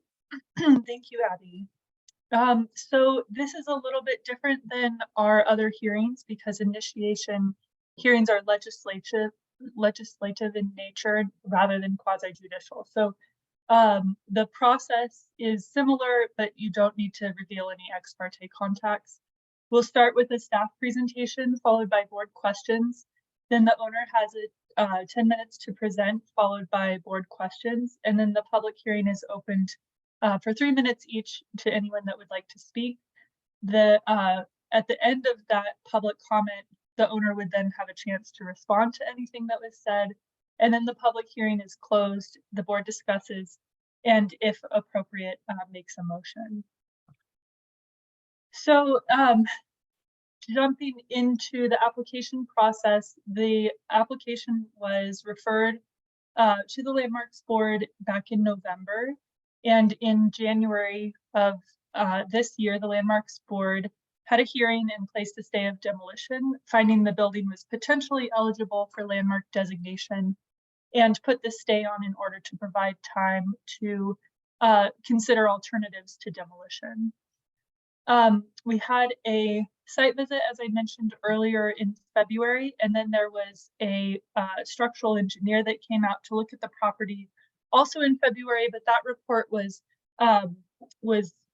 inadequate in order to give us the information that we needed about the cost and condition. And so the city chose to hire Atkinson Nolan, who is an internationally known structural engineering firm located here in Boulder, and they specialize in historic masonry. So we've hired them to prepare a report. Unfortunately, they are swamped right now, and the report will not be available until May 19th. And so that's where we are today. Is May 3rd. Last meeting on April 12th, the board voted to schedule this hearing in order to give the board the opportunity to take action before the stay of demolition expires on May 29th. So the board has 4 options in front of you tonight. The first is the one that staff recommends taking, which is to continue the hearing. That would be making a motion to continue the hearing to a date before the stay expires on May 29th. Aubrey sent out a poll earlier. It sounds like May 24th or May 25th would work for 3 Landmarks Board members. Staff would recommend May 24th because May 25th conflicts with a city council meeting. But it would be good to confirm, if this is the path that you're going, that there are at least 3 board members that would be available, since that's the minimum for a quorum. And that would allow time for the structural engineering report to be completed. Your second option would be to initiate designation of the property as an individual landmark, and that would be done by adopting the resolution which was included in your packet. Then your third option is to not initiate landmark designation and allow this stay of demolition to continue until the end of May. If the board does not take action before that date, then the demolition for the house and garage would automatically issue. And then your final option is to approve the demolition application, and that approval is valid for 180 days. The criteria for your review tonight is found in section 911(3D of the Boulder Revised Code, and it expands, I should back up and explain, this initiation hearing is a step that occurs when a designation comes forward from someone other than the property. So in this case, it would be over the owner's objection, which is why this initiation step is included in the code, and why the criteria expands to not only the first point, which is that the building is eligible for designation, but also consideration of, are there resources available to complete the outreach and analysis necessary for the application? Is there community support for the proposed designation? That the buildings need the protections provided by designation? That it's in balance with the goals and policies of the Boulder Valley Comprehensive Plan, or that the proposed designation would be generally in the public interest. The property is located on the north side of Mariposa, just west of 22nd Street and south of Columbine Avenue. It was constructed around 1937 to 1940. It's a vernacular house with bungalow elements, including the exposed rafter tails, the shingles in the gable end, and the divided light windows. The stone cladding was a unique and we're learning complicated feature of the building, in that it was added to the frame structure later. And the property is associated with Cecil Cox and Donald McCormick. Cecil Cox likely constructed the house. He and his wife are associated with multiple working class businesses in Boulder. And the McCormick family was connected to the house for over 60 years. And he was a farmer and gardener at NIST, which at that time was the National Bureau of Standards. The property is located in Interurban Park, which was platted in 1908, but really developed in that post-war era as the federal labs came to Boulder. And the building is not located in an identified potential historic district. Here's just a couple current photos of the building. The one on the left, the asbestos shingles have been removed, but otherwise, as you can see, the building's very intact to its original or historic construction with very few modifications. It has its original doors and windows, no later additions.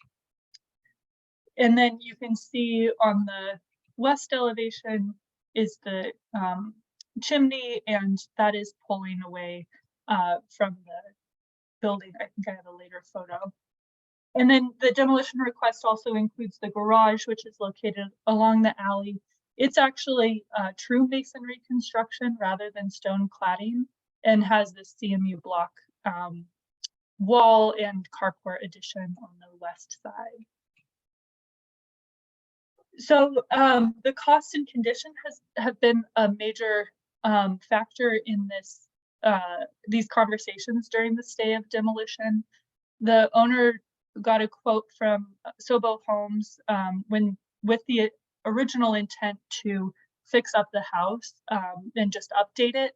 And at that time, the work came out to be about $430,000, which works out to be about $518 a square foot, which is about the average cost of new construction in Boulder today, which is about, I would say, $450 to $550 and up a square foot. Once you consider the structural estimate, the estimate, this was from that first estimate, was about $100,000. That would add $120 a square foot, totaling $638 a square foot to fix the building up. If designated, there are state tax credits to help offset that cost, which would bring down the cost of repair to about $510 a square foot. However, as I mentioned, the first structural engineer that went out there gave very preliminary and non-definitive information. And so I think that having the structural report from Atkinson Nolan, knowing that that's coming in a few weeks, would be the prudent thing to do, because they will have a much more thorough analysis, and then that will help understand the cost of maintaining this building. So with that, staff recommends that the board continue the hearing to allow time for the report to be completed. And we've prepared a motion that has a date, either a date certain if you all want to commit to a date, or a date prior to the May 29th expiration of the stay of demolition. However, because the clock is ticking, it is crucial that at least 3 board members commit to a date before May 29th. Otherwise, the stay will just expire. So with that, it concludes my staff presentation. We'll then move to the applicant presentation, followed by public participation, applicant response, and then board deliberation. I didn't put board questions in here, so now's the chance to ask any questions that you might have.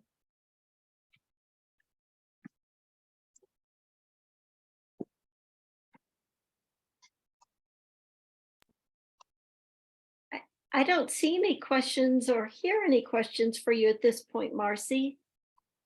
Okay, and so with that, I believe the owner, Vanessa Miles, is here this evening.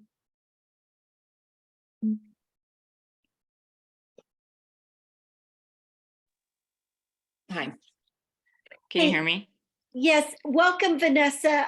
You will have 10 minutes and then you'll have an additional 3 minutes if you'd like after public comment, but I am going to need to ask you to swear to tell the board the whole truth.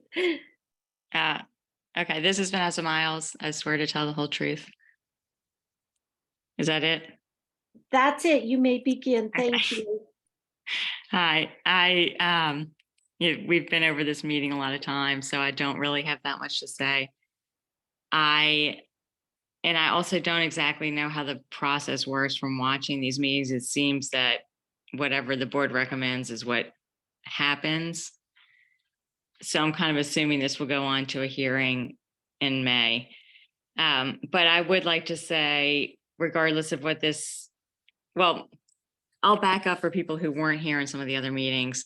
I've had this house for a few years. I have, originally bought it with the idea that I wanted to save it. I was going to just, I guess, touch it up is what I thought I needed to do, with this sort of the idea that $100,000 could do that. I have put almost $100,000 into it, and it's gutted, really, is all it is, because everything led to another thing. And so then I got Sobo in to give me an estimate on what it would take to really do it all right, to make it approved by the city, to have insulation and everything that I needed them to do. And so they came in, they gave me that estimate that you saw. And then it turned out there were some foundation problems. So we had the engineer come in. He didn't even look at the stone issue. So that engineer who gave me the first estimate was just for the foundation. And so when I look at that estimate of it being, a minimum of $550,000 to redo this house, it's just far over my budget. And so I don't really know where to go from there. And it sounds like the tax credits could give me $50,000, which is, like not even a bathroom in the house. So, my wish would be to tear it down at this point. And it's sad to do that in the city, and I understand that, but also to try to, stabilize rocks that weren't originally there and to put it all back together is just far out of my budget. That's all. Thank you, Vanessa. Now we'll move on to comments for this particular public hearing. And Brenda, I'll turn it over to you to see if you see anyone so far who would like to speak to this. I am looking to see if we have any hands come up. We do have 2 hands up at the moment. So we'll start with Stephen Sheffy. And Stephen, I will unmute you, and then Abby will swear you in. Hi, welcome, Stephen. And if you would be kind enough to swear to tell the board the whole truth, your 3 minutes will begin.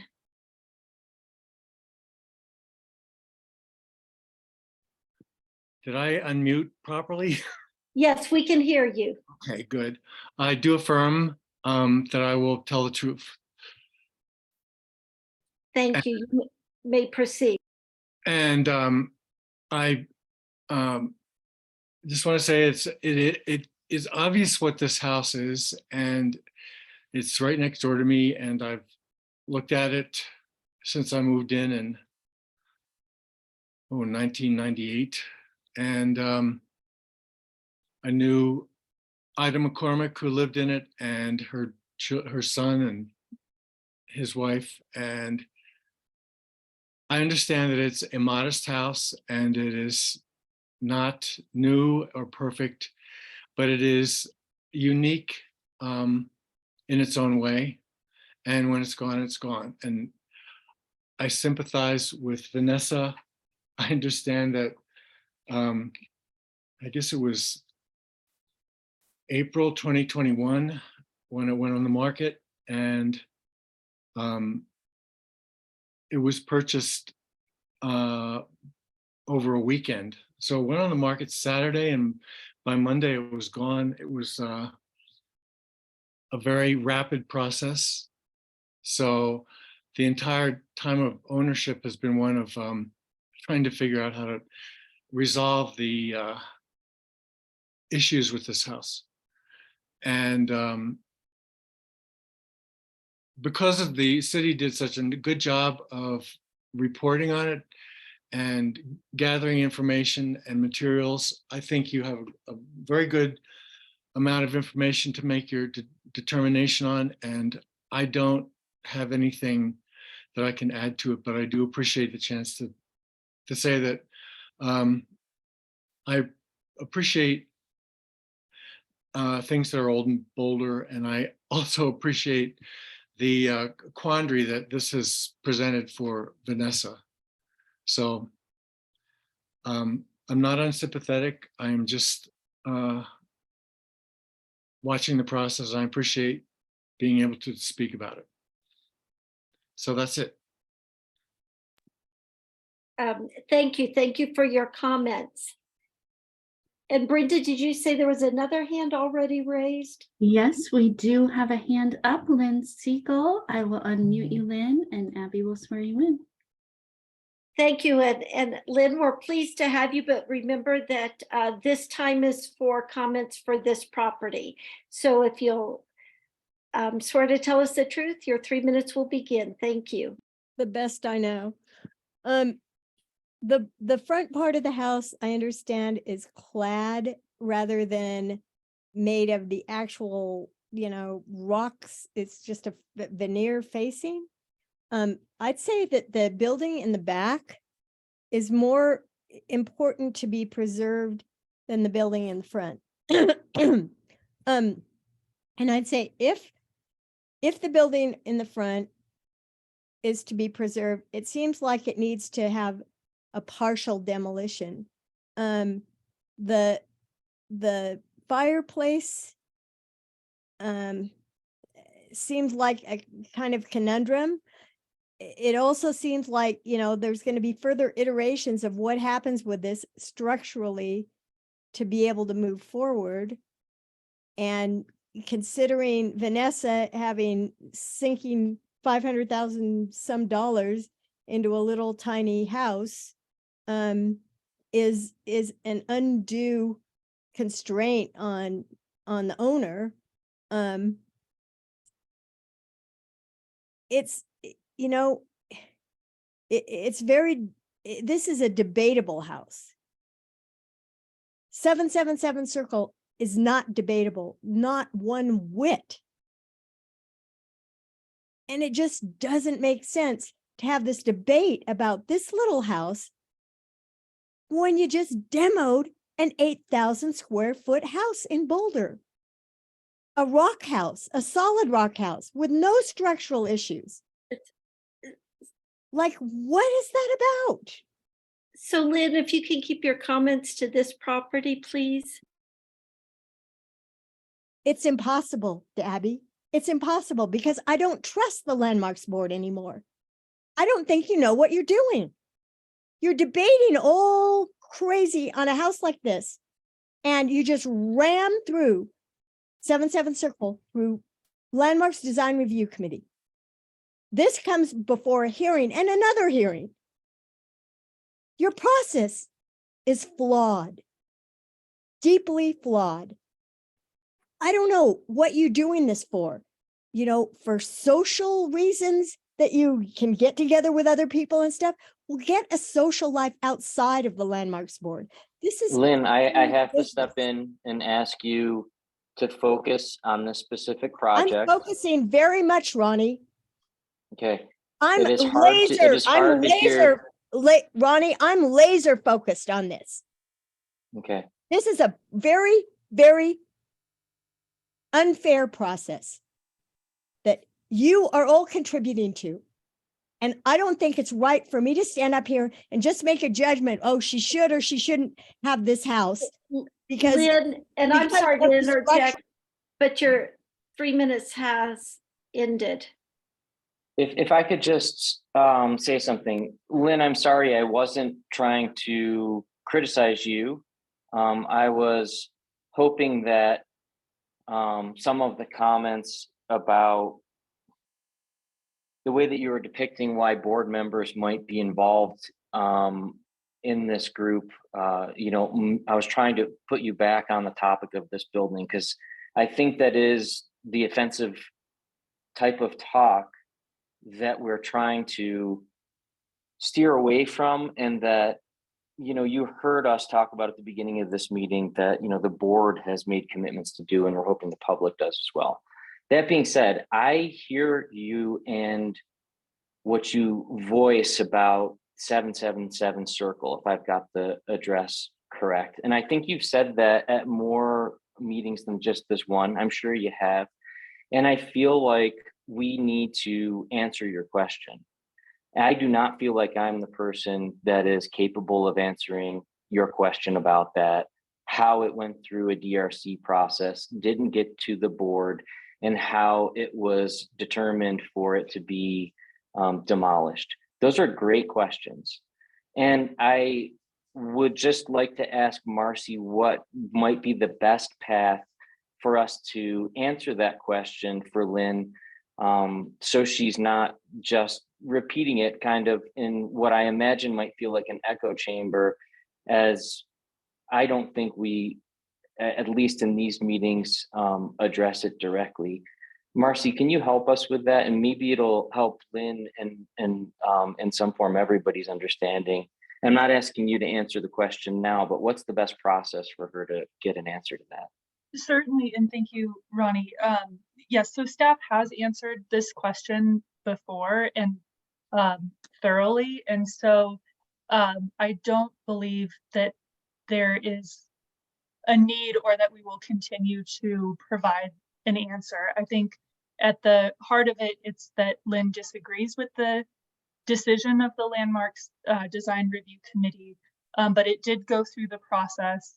The Design Review Committee determined that it was not eligible for landmark designation and approved it at that process. So I believe we have thoroughly answered and addressed her concerns, but she does continue to bring it up. And it did go to the Landmarks Board, I think last October or so. So it has been, 6-8 months since that decision was made. Yeah. Thanks, Marcy. Lynn, I guess I would just offer to you, if you have other clarifying questions that haven't been addressed, please write them. And if it's new information that we can offer to you to shed light on how that building was demolished, then I'm sure everybody that is part of this group will do our best to make sure we get you that information.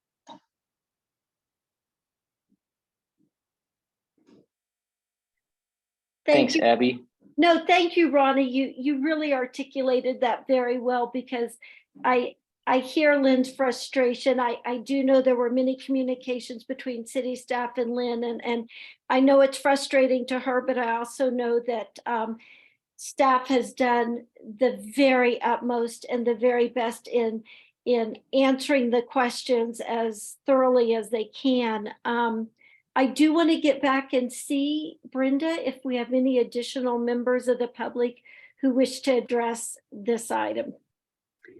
Thank you. I do not see any additional hands at this time, but we'll give a good pause in case anyone chooses to join.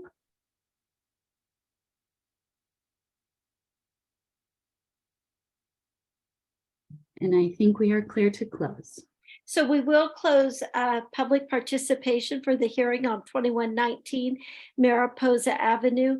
Vanessa, you do have an opportunity for an additional 3 minutes if you would like to take that before this comes back for board deliberation.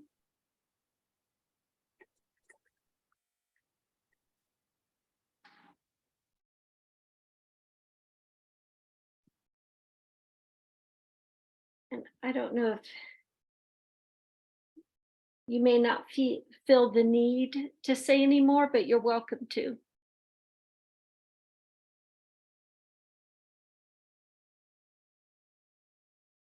And Vanessa, you are Okay. mute. Can you hear me? Yeah. Okay. There. Sorry. It was Sorry doing all about kinds of weird like blur stuff. Yeah. I don't really have anything more to say other than, if there was any possibility to end this here and vote to allow the demolition before waiting for the end of the month, that would be great for me, but I understand if we need to go on with the process as well. Okay, thank you for that. And now we will move back to board discussion on this. And we do ask that everyone mute your computer or phone for the duration of this discussion. I don't know if there's a board member who'd like to kick it off.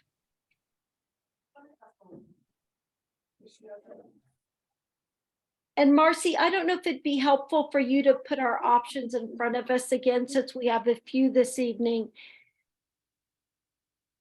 Yeah, this slide says next steps, but it is your option. Okay, thank you. Thank you. Yeah, I guess I'll jump in. Although I haven't been to the House, I wasn't part of the subcommittee on this one. I've heard the reports on it, and I think we asked some questions at our last meeting regarding this. I think that staff is suggesting a pretty sensible approach to this, that is to continue to collect information that is already underway.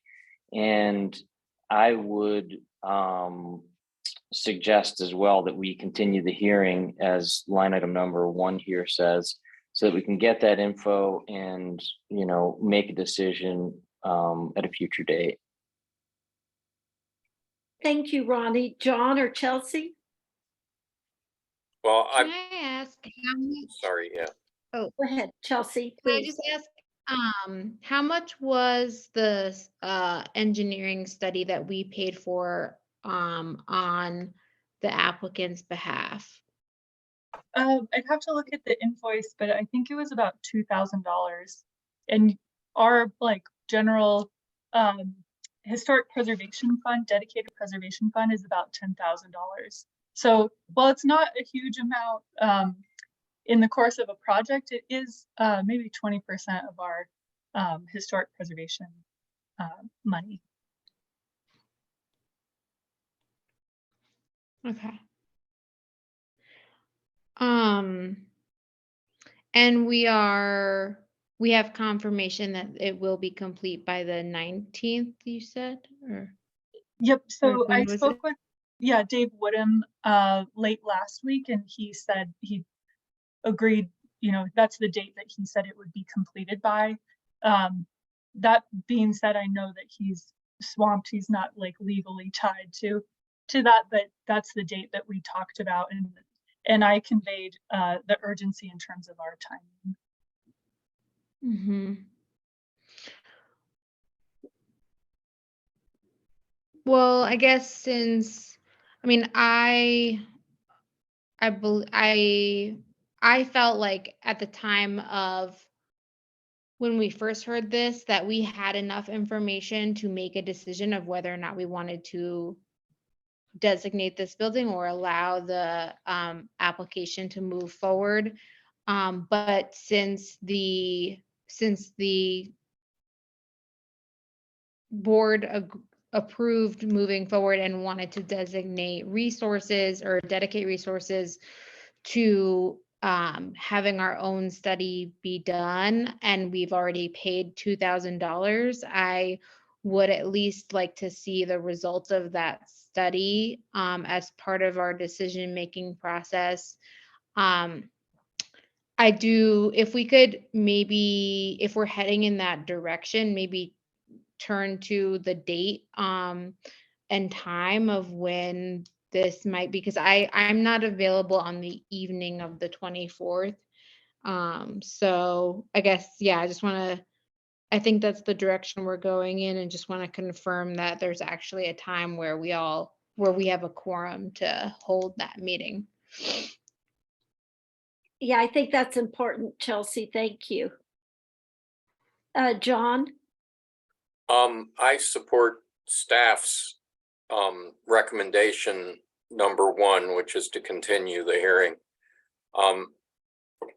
This is a very, I guess, quandary creating case, and I particularly feel for the owner in this case, having visited the property. It's arguably very much, I guess, a house that in a better world should be designated. But I think I want to see the engineer's report and then discuss the full case in the meeting, which the 24th at least works for me, I believe. I can't remember if I responded to that yet or not, Marcy, because it was in my mailbox. But yeah, I think and then I think once we have the engineer's information, that completes, I guess, our package of information, and we owe this case a speedy resolution at that point. So I agree with all of my colleagues, and first of all, I'm available on May 24th and May 25th. I do know Marcy was heading towards the Wednesday evening because of the city council meeting on Thursday. So it does sound that staff already has identified a quorum for either Wednesday night, the 24th, or Thursday night, the 25th. And I know, Vanessa, I know you've been patient while this process has moved through, but since it appears, if I can do my math right, we're talking about as soon as 3 weeks from tonight. Because of the city's investment in the engineer's report, I think we really have, I feel obligated to continue the hearing and have that information before a decision's made. It's still before this stay expires. And, you know, I think we're here tonight too, because throughout this process, there was probable cause that this meets the criteria for designation. That has not changed from me, but that additional information, I think, will make a very well-informed decision. So I will be supporting staff's recommendation. If there's no more discussion, I don't know if a board member would like to make a motion. And Abby, if I could interject, Brenda just let me know that the 25th is a city council study session, which doesn't have public comment. And so the conflict that we were concerned about isn't there, since those are recorded. And so to recap, what I understand is that 3 members were available on the 24th, 3 members were available on the 25th. But I would just advise that you all land on a date that has at least 3 members. Otherwise, we can't hold a hearing. And Chelsea, you were available on the Thursday evening, but not the Wednesday. Ronnie, I cannot remember your availability. And I don't have my calendar, complete calendar available to me, so I don't remember. But staff probably has that poll, they could tell us. Ronnie's answer on the poll was availability Wednesday, not available Thursday. I'm available either night. And John, remind me. Aubrey, what did I answer? Thank goodness for the Aubrey. John was available Thursday as well, between the 2 dates. So it's John, Ronnie, and Abby for the 24th. And then Or Chelsea. The 25th. Let me double check. I might be mixing up John and Ronnie. I'm sorry for the delay. No, it's fine. I think I answered that I was available both nights. So just thinking ahead, if it is 3 and 3, Marcy, how do you recommend? I mean, is there a day that's better for staff? No, and the conflict with other boards was the only other thing that we were considering. So I know it's a tough decision. I don't know what you all should base it on. You could ask the owner if both dates work for her. But I think it's a board discussion of which date. Vanessa, let's, is there a date that fits your schedule better?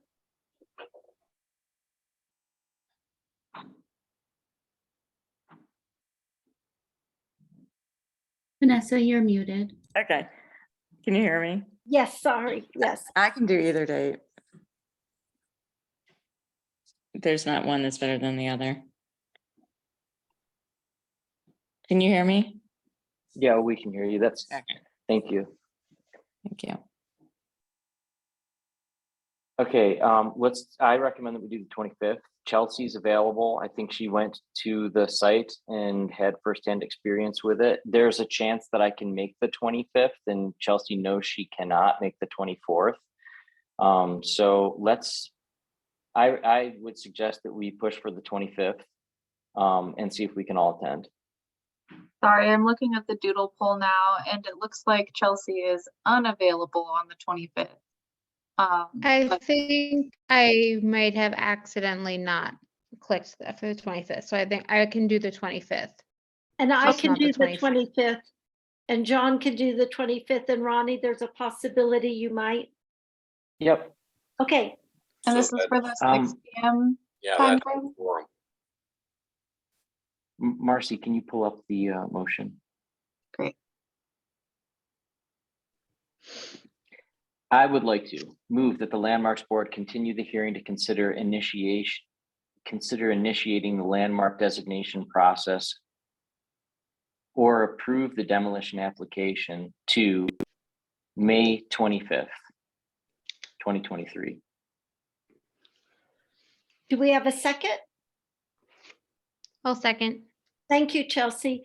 On a motion by Ronnie, seconded by Chelsea, to continue this hearing to May 25th.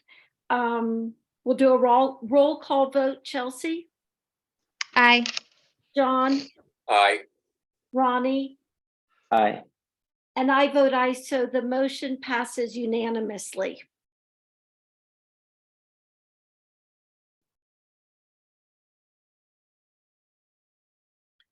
All right. At the beginning of the meeting, I don't remember, Abby, if you said it or not, but the demolition application for 2260 Baseline has been withdrawn. And they plan to revise their plans from a full demolition to a partial demolition. And so that is likely going to be submitted in the next couple weeks. So we do not have a third public hearing this evening, which would take us to matters. Okay. Are we ready? Thanks, Marcy. Okay, wonderful. Okay, so the Landmarks Board recruitment is, these are rough dates still, but what we understand from the city clerk's office is that the application is going to be open May 29th to July 2nd. So just think of it, it'll be open for the month of June. Interviews in mid-July, and then appointments in early August. And so that would mean that hopefully we'll have a new, 5th Landmarks Board member in September. Because this person is filling the remainder of Bill Jellick's term, they will only be on for about 5 months. And so hopefully they'll re-up afterwards, because it takes about 5 months to kind of get your feet under you. But it could be a great opportunity for someone who just wants to dip their toe into the Landmarks Board. It's only a 5-month or so commitment. So there's a QR code here, but also a link. And so help get the word out if you know anyone who might be interested in serving on the board. Encourage them to apply. And of course, send them my contact info if they'd like to talk through what it entails, though you all have firsthand knowledge. So the second QR code on here is related to Historic Preservation Month, which is May. So very fitting that we had a landmark designation come forward from an owner. We hope to all see you at the Square Nails Award Ceremony, which is a really lovely event up at Chautauqua on May 15th. The program is about 6:30 to 7:30. There will be refreshments at 6 and then a tour of Chautauqua at 4:30 that leaves from the community house. So last meeting, the Landmarks Board chose 5 projects to recognize. And so I was hoping under matters, we would figure out a plan of who is presenting the awards. And I'm happy to help support talking points, et cetera, if that's helpful. So why don't I just cover these next 2 things quickly, and then the award presenters is the only main discussion thing I had for matters. So New Vista High School, Mark, this is fitting because this will come to planning board in a couple weeks. And so here's a direct tie between the 2 boards. So the Boulder Valley School District is ruled by state law, and there's an agreement that they will present their plans to the planning board for comment, but they're not subject to the same review process because they are the school district.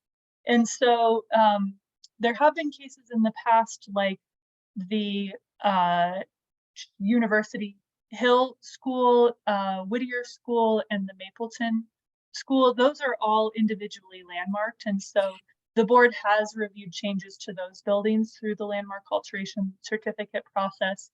Though at the end of the day, it is still, please take this into consideration rather than a binding approval. For non-designated buildings like New Vista High School, the planning board will review it and provide comments, but it doesn't go through our same historic preservation demolition process. So this is an opportunity, if the board would like to write a letter to the school district or the planning board about the building. I should have put a photo of it in here, but it opened in 1954 as Baseline Junior High School. And it was originally designed by James Hunter, and then Hobie Wagner did an addition to it in the early 60s. And then it's had a couple more additions since then, but it hasn't been surveyed in the past, but those 2 architects are prominent kind of mid-century modernists here in Boulder. So maybe that's more of a question. I would open it up. Is the board interested in writing a letter to include in the planning board's packet? And as you discuss, I'm going to pull up the comments that I wrote for the staff comments for site review. And Marcy, did you envision this would possibly just, highlight its architectural significance and the prominent architects involved? Yes, yeah, and then what our staff comments say is that we encourage that the building be documented. If I didn't say it directly, the school district is planning to demolish this building. Let me open this guy up. And so, I don't know, I don't think all of this is going to make it into the memo because concise is better, but I just want to kind of go over what I've provided, which is what I said. It opened in 1954. It's Baseline Junior High School. The original building included a north-south bar. I don't know, let's see. I don't seem to have an aerial image, but maybe this one is helpful. So it had this bar extending north-south with these windows, pretty typical of mid-century school design, and then this fabulous vaulted gymnasium. And then these are the renderings for the Hobie Wagner edition, which is on the north side here. And then it goes through, you know, there were other additions between 1971 and 1983. There were 3 additions in that time period. And then another one between 99 and 2004. And so then there's a little bit of history about James Hunter and Hobie Wagner and the other projects they did. And then the documentation that the city strongly encourages the district to document the building and incorporate the history into an interactive exhibit as part of the new school, and then has some ideas of what that documentation might be. So I'm of 2 minds. One, you as the landmarks board carry some weight. You have an opportunity to make a kind of public stance or comments. On the other hand, you could say this kind of covers it, and as long as we're conveying this in one way or another, this might be sufficient. So this is your opportunity to write a letter if you'd like to.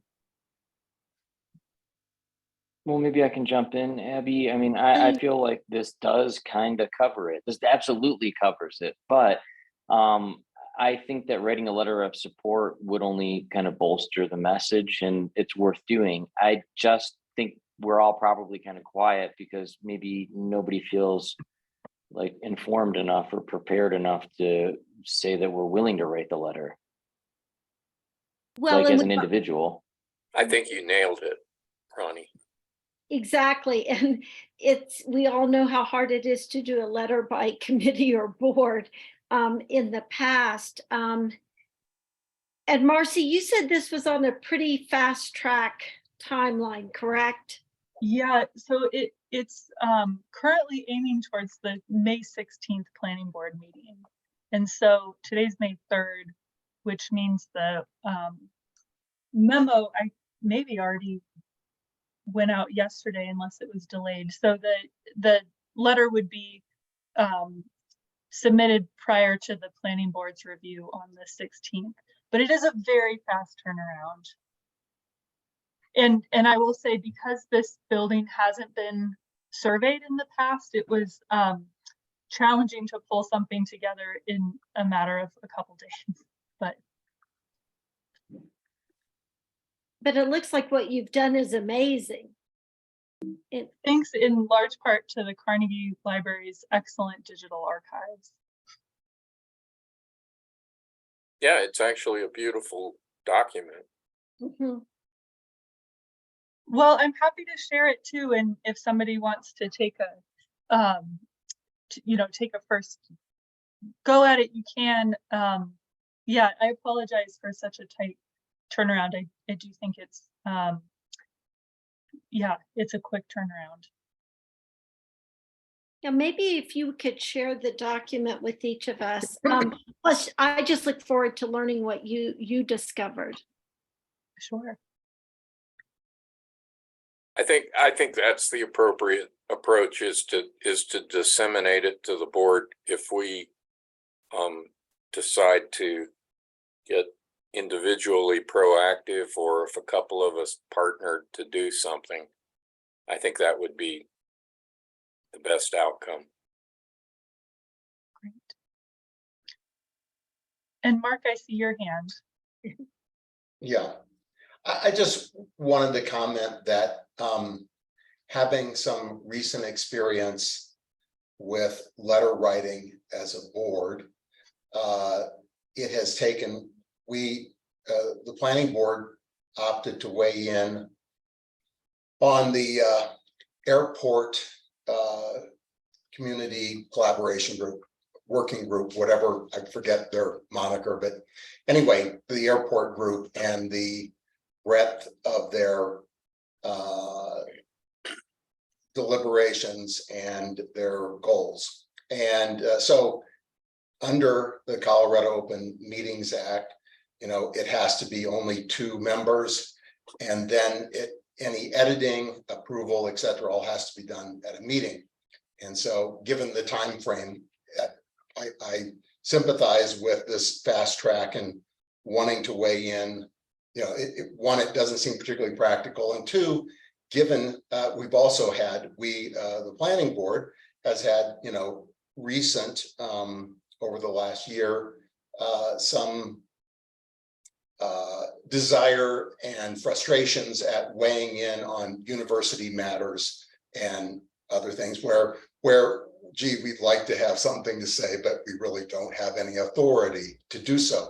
So anyway, I say that as a way of encouraging individual members to, if you have something that's actionable or whatever to planning board, we you know, we obviously read and value other boards and commissions input, especially we value it if there is specificity in recommendations or actions. And again, there aren't many that we can take, but even if you said, gee, we really want to recommend that, you really recommend, gee, we would certainly take that into consideration. But again, in this case, it's kind of a stack of things, timing and the actual ability to affect anything is challenging. So that's my comment.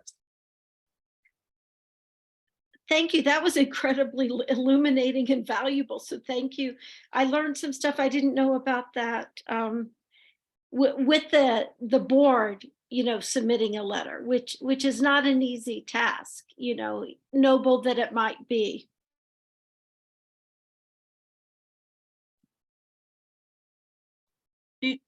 There may be an opportunity, because I'm all about streamlining things, with Mark here as the liaison between the boards. It might be an opportunity for the board to convey something that, Mark, you could then carry on. And so I am happy to share these staff comments, but I really appreciate, Mark, you saying, what are the actionable recommendations? And the actionable recommendations that I would propose is that the school district document the building prior to its deconstruction and incorporate historic photos or the social history into some sort of interactive, engaging exhibit. That could be measured drawings, archival photos, preparation of an inventory form to go document it more thoroughly. That's what I would recommend to the board, that they recommend to you to recommend to the planning board.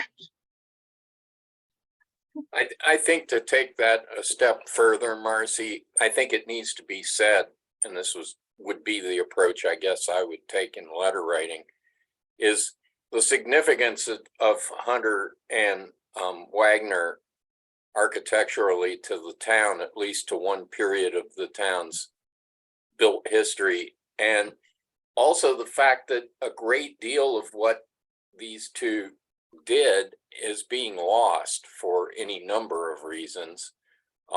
As time progresses here, things are badly located relative to floodplains. Things were built at I guess, an approach to construction that was acceptable at that period of time that no longer is.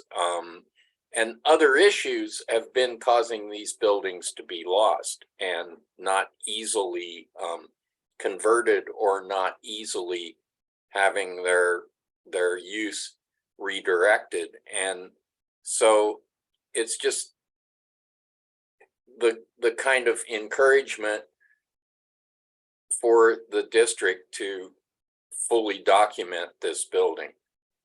Also because of its significance, it's been seen by everybody because of its location. And quick question here, so I understand, really the request is about documentation, not preservation of buildings in the formal sense, keeping aspects of buildings in place and what have you. Yeah, you could certainly recommend that. I mean, I was commuting a month ago or so and saw a rendering on the back of the skip that said, here's our new building at New Vista. So I just didn't go that far, because I truly feel like that ship has probably sailed. But again, I think it's always valuable to take a stand, make a case for preservation. But I think you use the word sensible, which I've been accused of before. So I think that was my approach, was if the rendering's on the side of a bus, I'm not sure we could sway them at this point in time. But arguing. Can I think I propose we take Marcy's suggestion here. Although I have written something that I feel like I could share and get unanimous consent on. This is it. The City of Boulder's Landmark Board acknowledges the historic significance of the New Vista High School and appreciate your stewardship of the property. We strongly encourage the preservation and documentation of the significant buildings, and people associated with your property as you explore development options, and hope that you use our preservation staff's memo as a tool to evaluate the historic merit as you proceed. Can you say the part again about preserving the building? Or Yeah, I think that needs to be recrafted, but we strongly encourage the preservation and documentation of can the we just say significant buildings. documentation? Yeah, Since I mean, I that's think easier. we could. So here, how about this? So this is written. What's the best way to just source this to the team for like tomorrow? Can I do it via email and people can give me their suggestions? Mark's saying no. Mark's like, do it right now. You got him. He's muted. And aren't we not allowed to go back and forth on email? Yeah, you'd make a meeting, an electronic meeting. So, and that's why we have typically tried to avoid drafting these over email, for example, when we have our city council letters and stuff like that. If I could just comment, I think that what you have drafted there is a great beginning. I think it feels like it could be edited right here, right now. And I don't know if your meeting protocol allows you to share a screen or email what you've written to Marcy so that then she can share her screen and then it gets edited right here, right now. Totally. Let's hammer it out. I feel like I can, in fact, read it again, and I think we'll agree. The City of Boulder's Landmarks Board acknowledges the historic significance of the New Vista High School and appreciate your stewardship of the property. Right? Everybody like that? That's We strongly encourage the documentation of the significant buildings and people associated with your property as you explore development options, and hope that you use our preservation staff's memo as a tool to evaluate the historic merit as you proceed. I'm agreeable to that. Okay, it's I think pretty that's good. governmental neutral. I think it is. It's a nothing burger. No, but I do like the part that you had around the preservation of documents, because since that's essentially what Marcy is asking for. So if we could, that seems like the most tangible ask we have. So if we're gonna ask for it, let's ask for it in our statement. I think, Ronnie, what you had was good if we just take out that piece around preserving the building, but for the instead just focusing on the documentation. I think that one strengthening.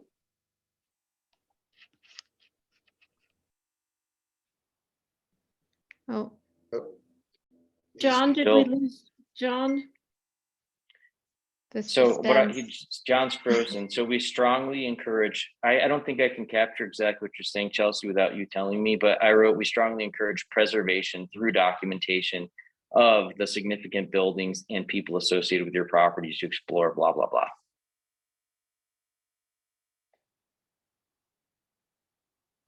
Marcy, Did you want me to be? think that covers it, or? Without going down the wordsmith, I would just say strongly encourages documentation of the building, because documentation isn't technically preservation, but it's like second best. So I would just strike documentation. I took it back out. So Yeah, so then the other piece is that I don't know what of what I've written is going to make it into the memo. So I would suggest that you attach this document to your letter, and then it's just in there. And what is that document called? I would say staff's comments. Sorry, you cut out staffs. Oh, preservation staff's comments. And you're going to share that with us when it's done, correct? Yeah, I'll send it to you tonight. Okay. Mark, I feel like you had another piece of good advice you're about to share. Well, I just have a question. As a historic preservation novice, sometimes words that seem obvious to everyone else maybe have a more distinct meaning, and that word of documentation. Is that a process? Is that just the obvious things of, hey, just preserve the documentation, the photos and the history in some form, or does it have a more formal meaning that to someone not present in the landmarks business, it wouldn't be apparent to? And so does that need any elaboration? I think the answers to that are all yes, like it is not apparent, and I think we need to answer that question. But I was hopeful that in preservation staff comments, that they actually describe how documentation might occur more specifically. That's what I was thinking.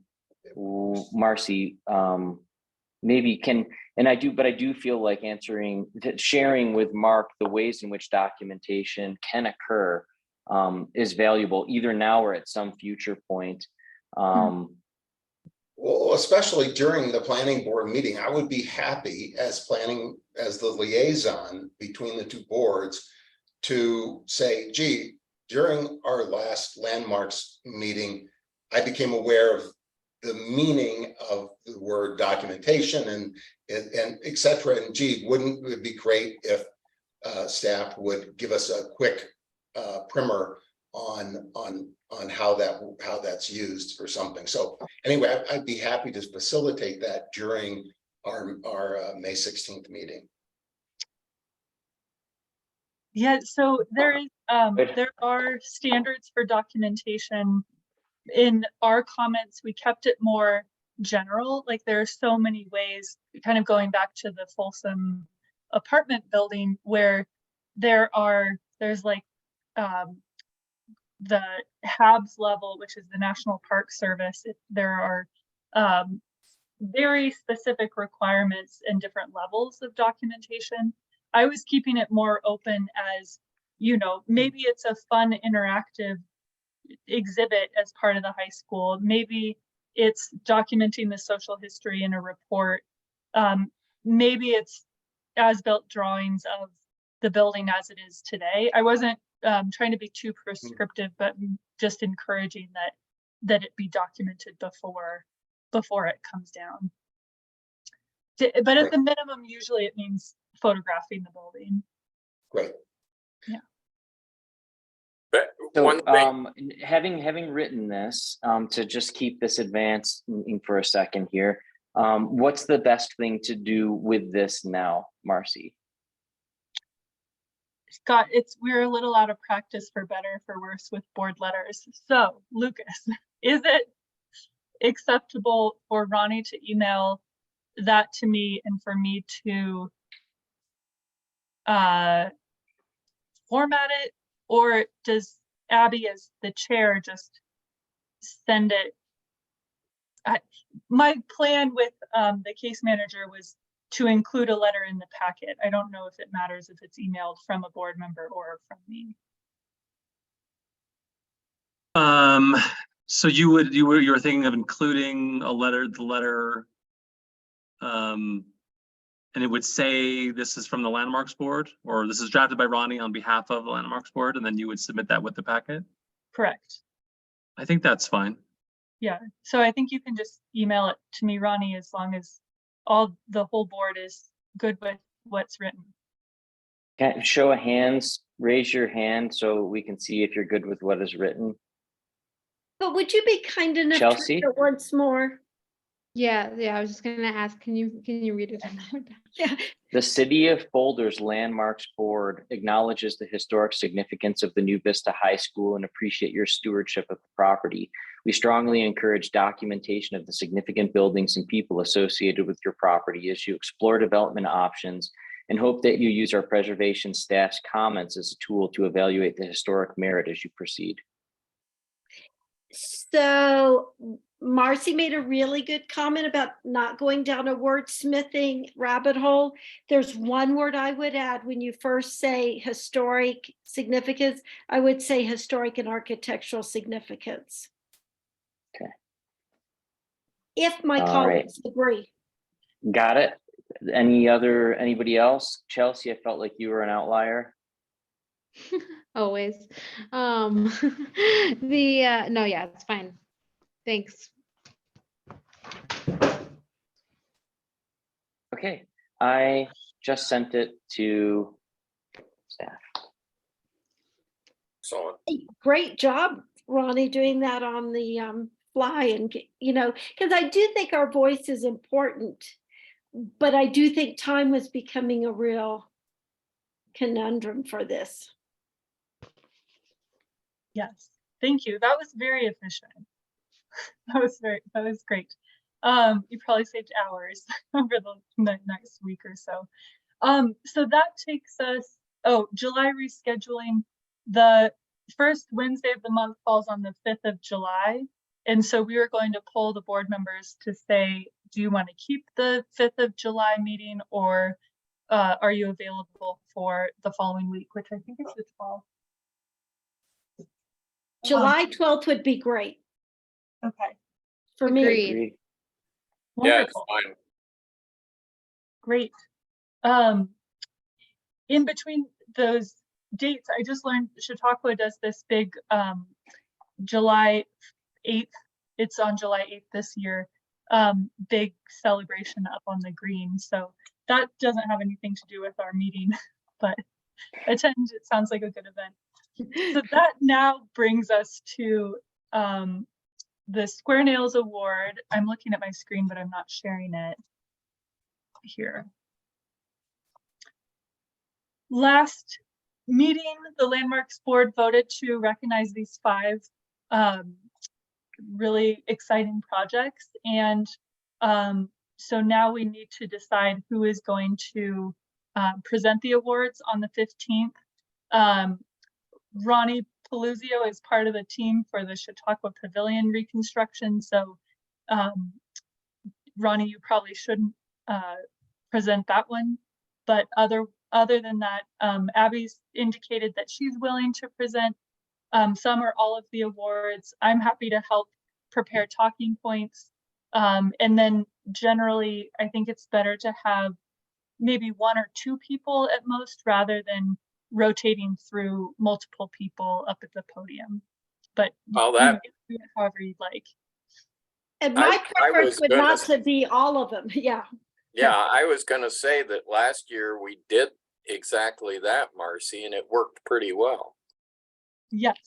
There was a group of us that was there. But how many? I wasn't there Bill, last. Ronnie was there, Bill was there, I was there. Who else was there? I was not. Well, I guess in this case, I don't feel like I need to present. So I will attend.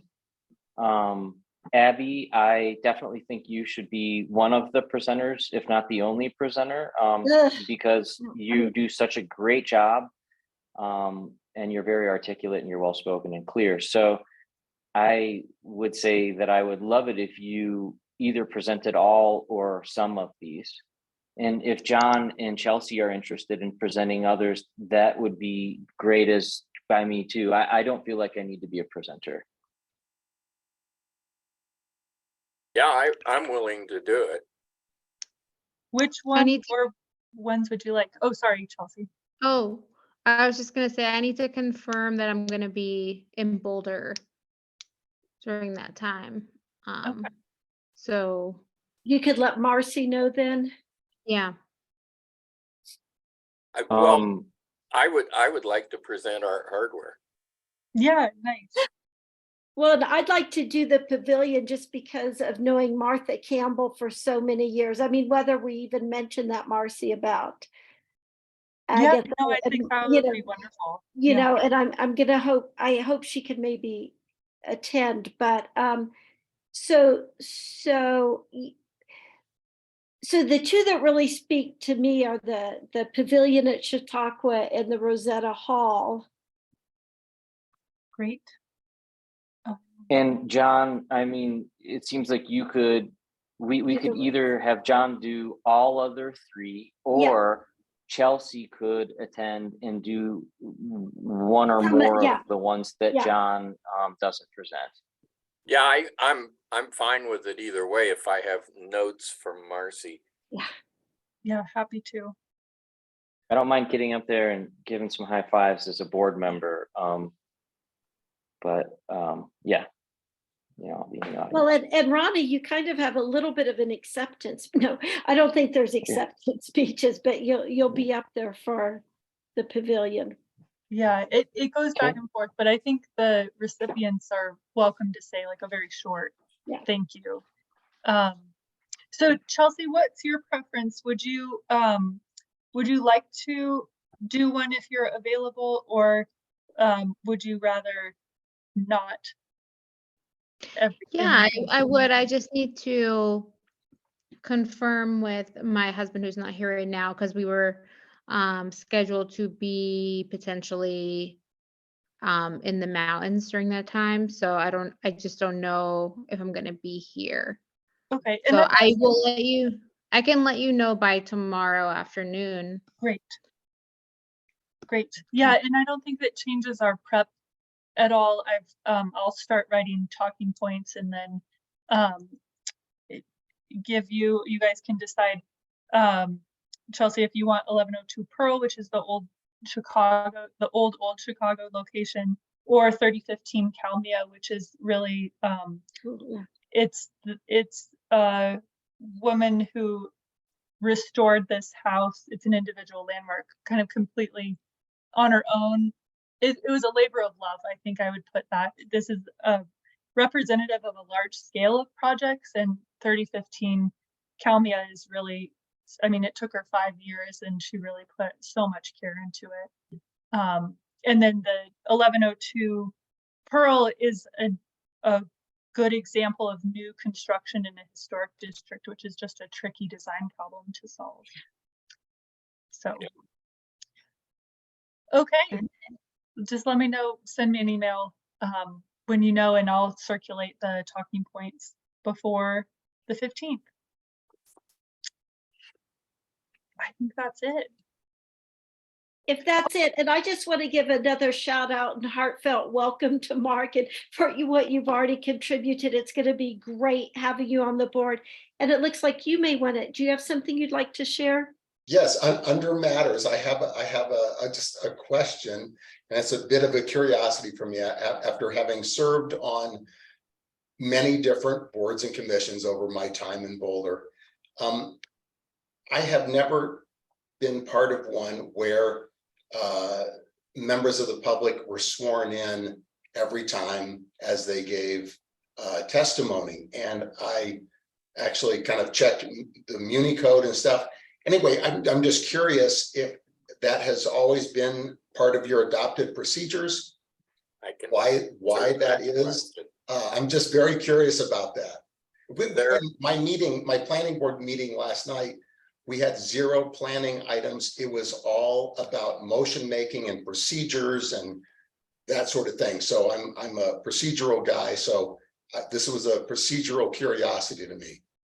A couple of years ago, when I was chairing the board, there was a challenge from a member of the public because he claimed that our actions, particularly one, were not valid because we had not sworn him and others. Well, or maybe he got sworn, but he noted that everybody else who spoke that night had not been sworn, and was trying to use that as a basis to invalidate the decision that we went on to make because it wasn't to what he had wanted it to go.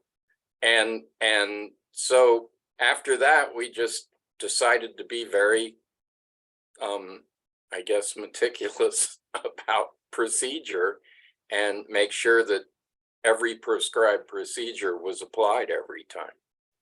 And Lucas might be able to shed light on why we do this. Well, strictly speaking, the quasi judicial hearings are the only ones that require speakers to be sworn in. So perhaps we have swung too far in the other direction, or not too far, but Yeah. we're being very careful to with that. But technically, we do not have to swear people in the initial open public comment period where it's not in a quasi judicial hearing. And the same goes for, I think, the legislative hearings as well. So if you want to be strict about what is the actual legal requirement, it's for the quasi judicial hearings. Doesn't hurt to do in the other ones either. It might slow us up slightly. Right, but that makes sense to me, and that the quasi judicial hearings, the procedure is particularly important, and and that was something we discussed last night about motion making and all sorts of things. So anyway, that's a good answer to me. I'm not going to tell you what to do, but I'm as a board, I wanted to find out about that. Thank you. Yeah. Mark, I appreciate you asking the question because I've also been wondering that, but it's been a year and I thought it was too late to ask.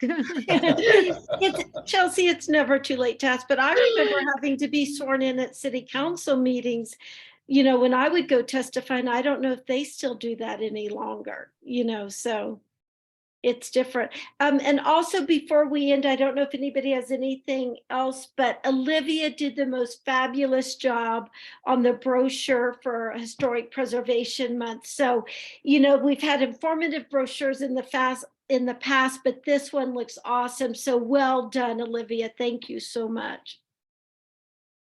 Yes. Thank you for all of your compliments, guys. I really appreciate that.